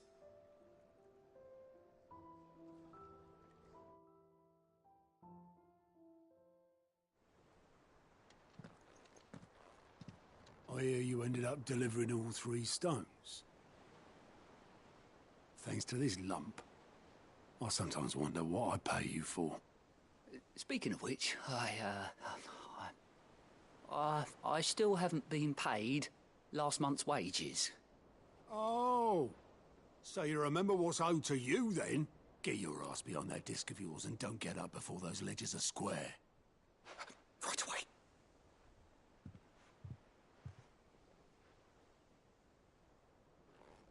I've seen that before. You have, yeah. Plenty of times. It was the only goblet Sid ever used, either out of habit, or because the filthy sod couldn't be bothered to find a clean one. I knew so little about him. Like most people. Martha and the Dame both seem to have fond memories of him. I bet they do. How long did you know Sid before he... Before he died? 20 summers, give or take. Back in the day, I was a purser on a trade ship, which is where I met him. He bought passage to... I forget where. And having nothing better to do on the long nights, we set up drinking island rum till the morning bell dragged me back to my duties. Quit my post not long after that, on account of making a fine maiden's belly fat. But me and Sid stayed close, promising we'd one day sail the seas again. That was before fate stepped in and said she was having none of it. The magic woke inside my son soon after his first name day, and there was no hiding his knack. Couldn't you and your family have... My family were the ones who summoned the constable, wanted the monster taken away. I couldn't turn my back on him, forget what I felt, and I couldn't for the life of me understand how they could. Luckily, Sid was of the same mind as me. It was him who stood beside me when all I wanted was to tear the whole world down. Him who cried for me when I had no tears left of my own. Him who swore he'd do everything he could to stop it from happening again. And he was true to his word, too. Left the Royal Army once and for all. His ranks, his ribbons, gone. Just like that. Threw away everything he had. All to right a wrong that no one else had the courage to face. I knew then I'd follow that man to the ends of the earth.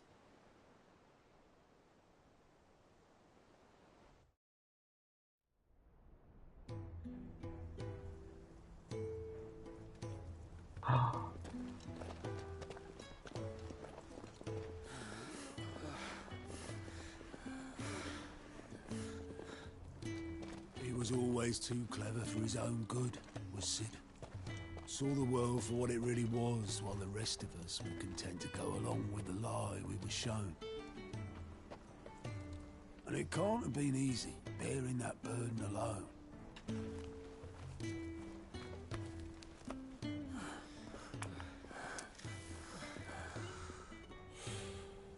But he didn't let it stop him. He never lost faith in what he believed was right. And that gave us faith in him. Faith he'd steer us true.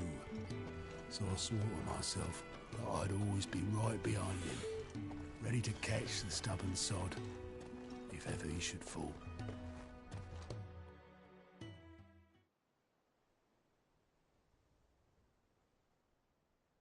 But I couldn't even do that.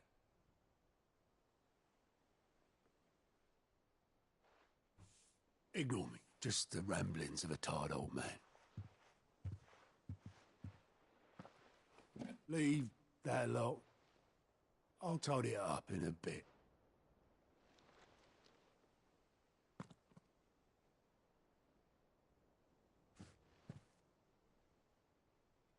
This is Sid's handwriting.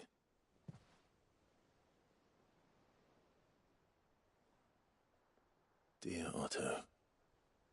I may be drunk, but I wanted you to know this place would be fucked without you. Love you, you grumpy old sod.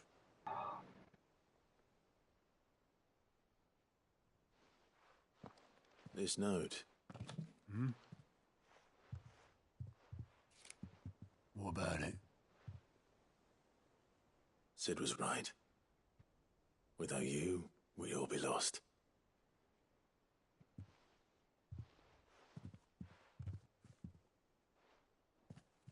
He should have bloody well said so then. Just once. Before he went. But then, why would he? Him, or anyone? I'd only have told him to piss off.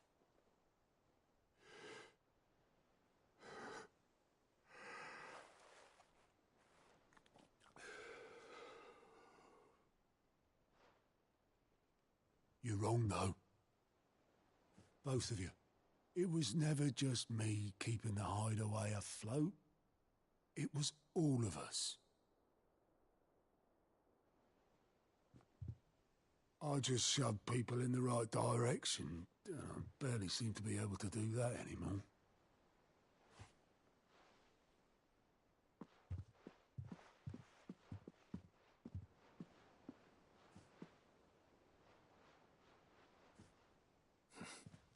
Would you rather go at the helm? Well, maybe I've got a few more years left in me. I'm going to hold you to that, Otto. Before you go, Sid would have wanted you to have this. But that's... This'll do me just fine.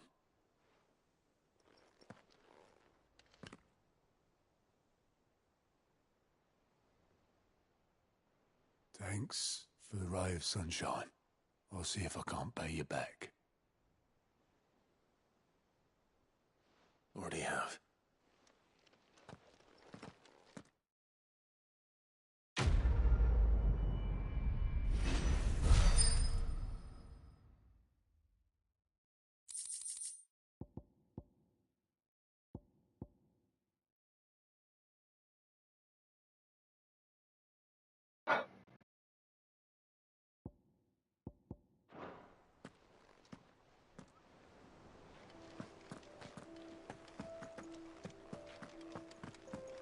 You, might want to give that thing a rinse. Can't claim it's what Sid would have wanted, but even he wasn't right about everything.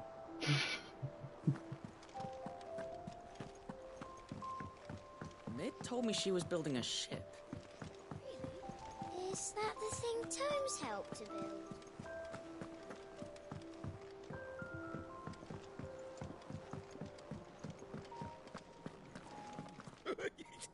Ivan's new. A seed of ingenuity sown in a fertile mind. By long travail of helping hands shall e'er fruition find. Thank you, Clive. Not just from me, but from Kenneth, too.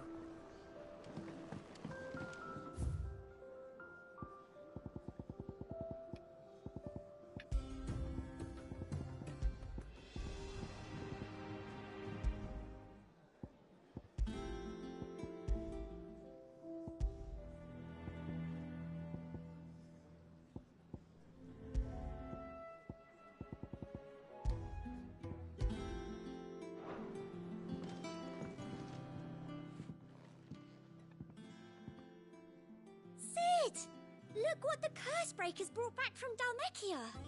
Said they were all the rage in Dalamil. Looks sort of funny if you ask me. I'll be damned. Have you had one before? Something smells good. What are we having? Bombs! And they are good. You should try one.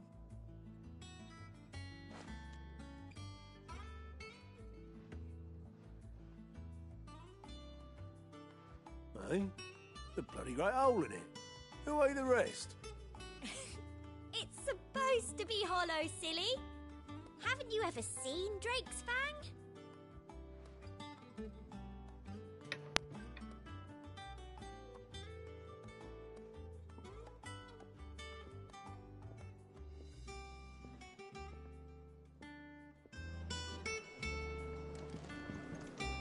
The nobleman who visited. Was that really Sid's...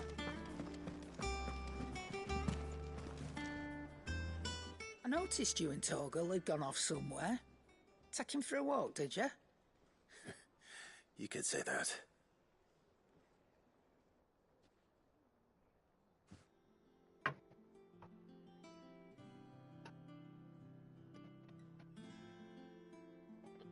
So, Molly's leftovers weren't good enough, eh?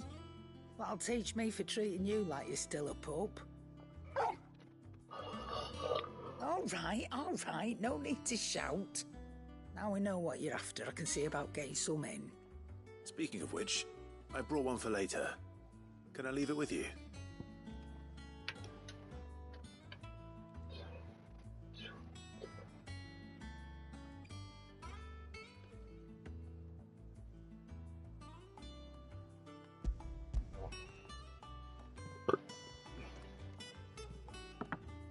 You can, eh?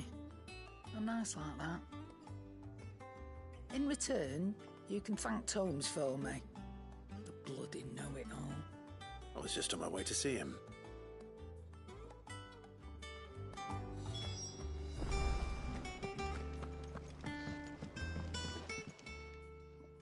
Sorry for the wait, but hopefully you'll agree it was worth it. You learned something about that sword, then? I did better than that. Thunder Whetstone. Ooh.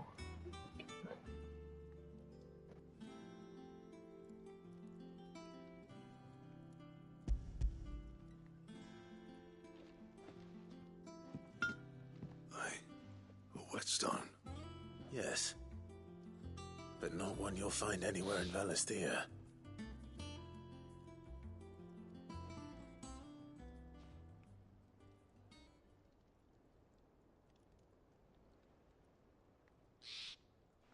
No wonder I couldn't get the same finish on the grinding wheel. One hit and all done, eh? Might not be so bad if all you ever fought were duels. But good luck on the battlefield. Your second opponent would be your last, no matter how good you were. Even so, is there some way it could be used to give the curse breakers an edge? I think so, yeah. With this whetstone and the right kind of steel, I could probably even make a twin of the blade that rattled me. But there'd be no replacing this little rock once I worn it down to a sliver. I reckon we get a dozen swords from it, if that. Swords that the curse breakers wouldn't know how to wield properly, and that would see them through a single fire piece. Nah, no point trying to copy that thing. Be about as much use as a wax anvil. But finishing our blades with a whetstone this fine, now that's something to consider. And what's finer than fallen masonry, eh? Or more hard-wearing, for that matter. Just imagine it. Good Valisthean steel with an edge as sharp as any found in the Outer Isles. I won't make a copy, nah. I'll make something much better. I'm sure the curse breakers will be delighted. Just don't push yourself too hard. Don't you worry about me, sunshine. I've been working day and night since I was half your age, and I'll still be here when you're long gone. Hey, thanks, Clive. I mean it. I owe you one, August too. It's good to know someone's looking out for me. You'll be happy to hear you said that. And I'll see that my debt to you's paid. First new blade I make's got your name on it. You come and find me when you've got the materials. All right. I will.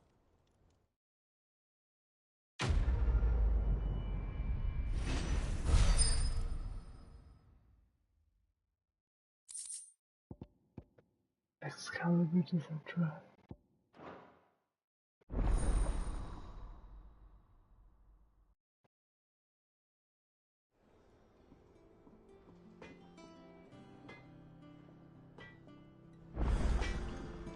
What do you need?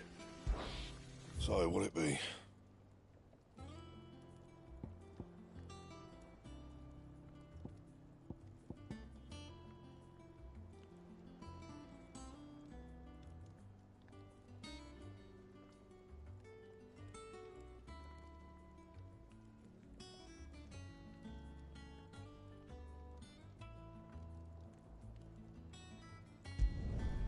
It'd last you a good while. And?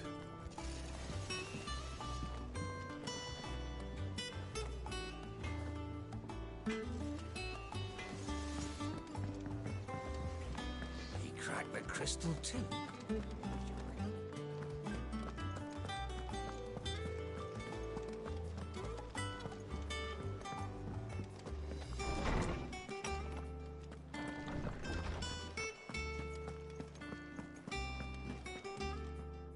Ah, Clive.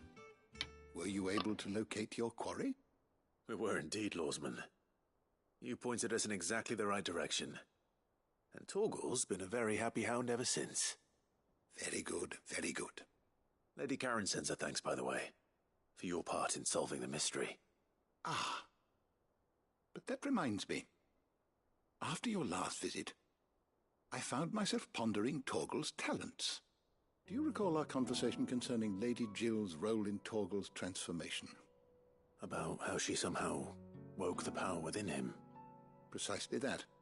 A reasonable conclusion, I thought, but one which raised certain questions in my mind. You see, the Fenrir of legend served Shiva and Shiva alone, and while the powers attributed to him are certainly impressive, the records imply they are somewhat different in nature to those you described Torgal as having used. What are you suggesting? That Torgal may be the beneficiary of more than one icon's power. Consider that in addition to Lady Jill, he has served as a loyal companion to you, your brother, and even the late Cid. In short, the icons hitherto near at hand, or should I say at paw, have been diverse and plenty, and that number has only grown as the realm's dominance have fallen to your sword. One can but speculate as to how all of this has affected Torgal. He has seemed more fierce of late. And if I am not mistaken, he will grow fiercer still. We are fortunate indeed to be able to count him amongst our allies and not our adversaries. Oh, he's more than an ally. He's a friend.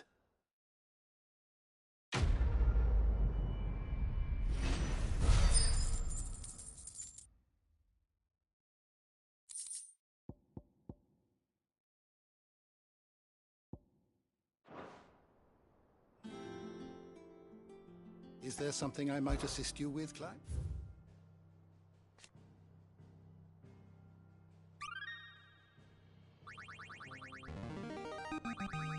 I have quite the find for you today.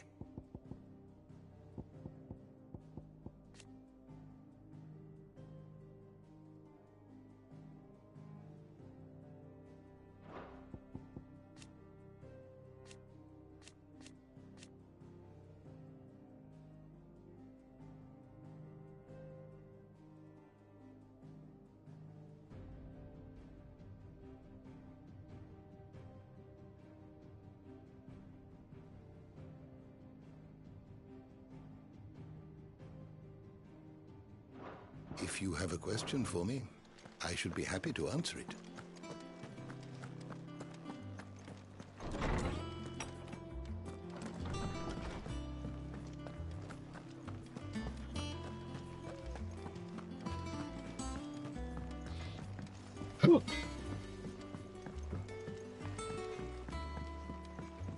I went up to give some greens to the chocobo.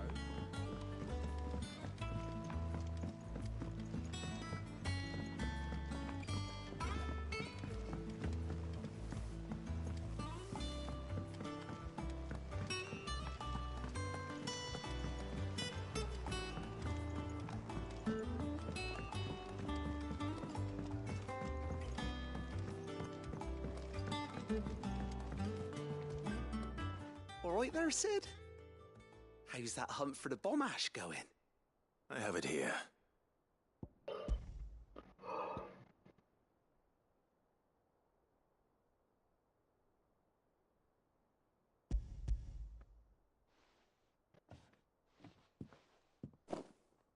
You're a gent, Sid. Let nothing say otherwise. Right then, let's get this contraption up and...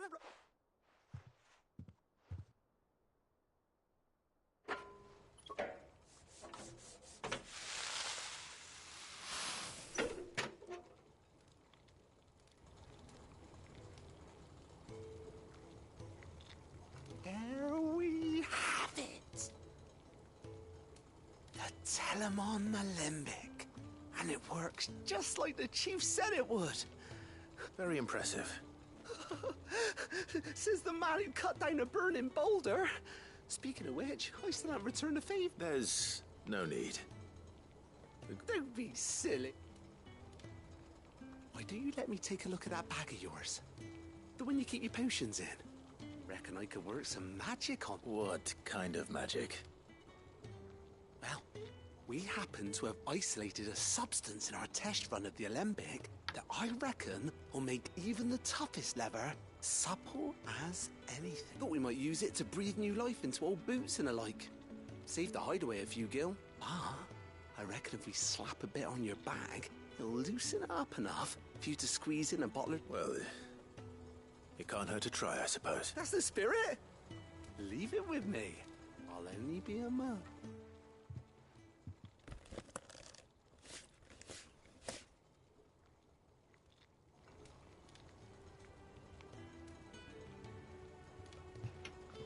Well, what do you reckon?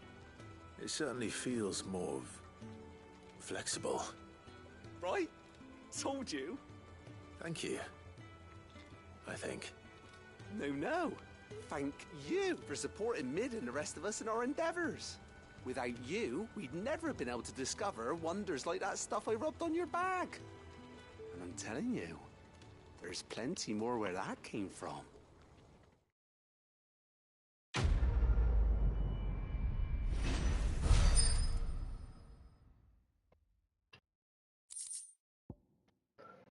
Treated potions has.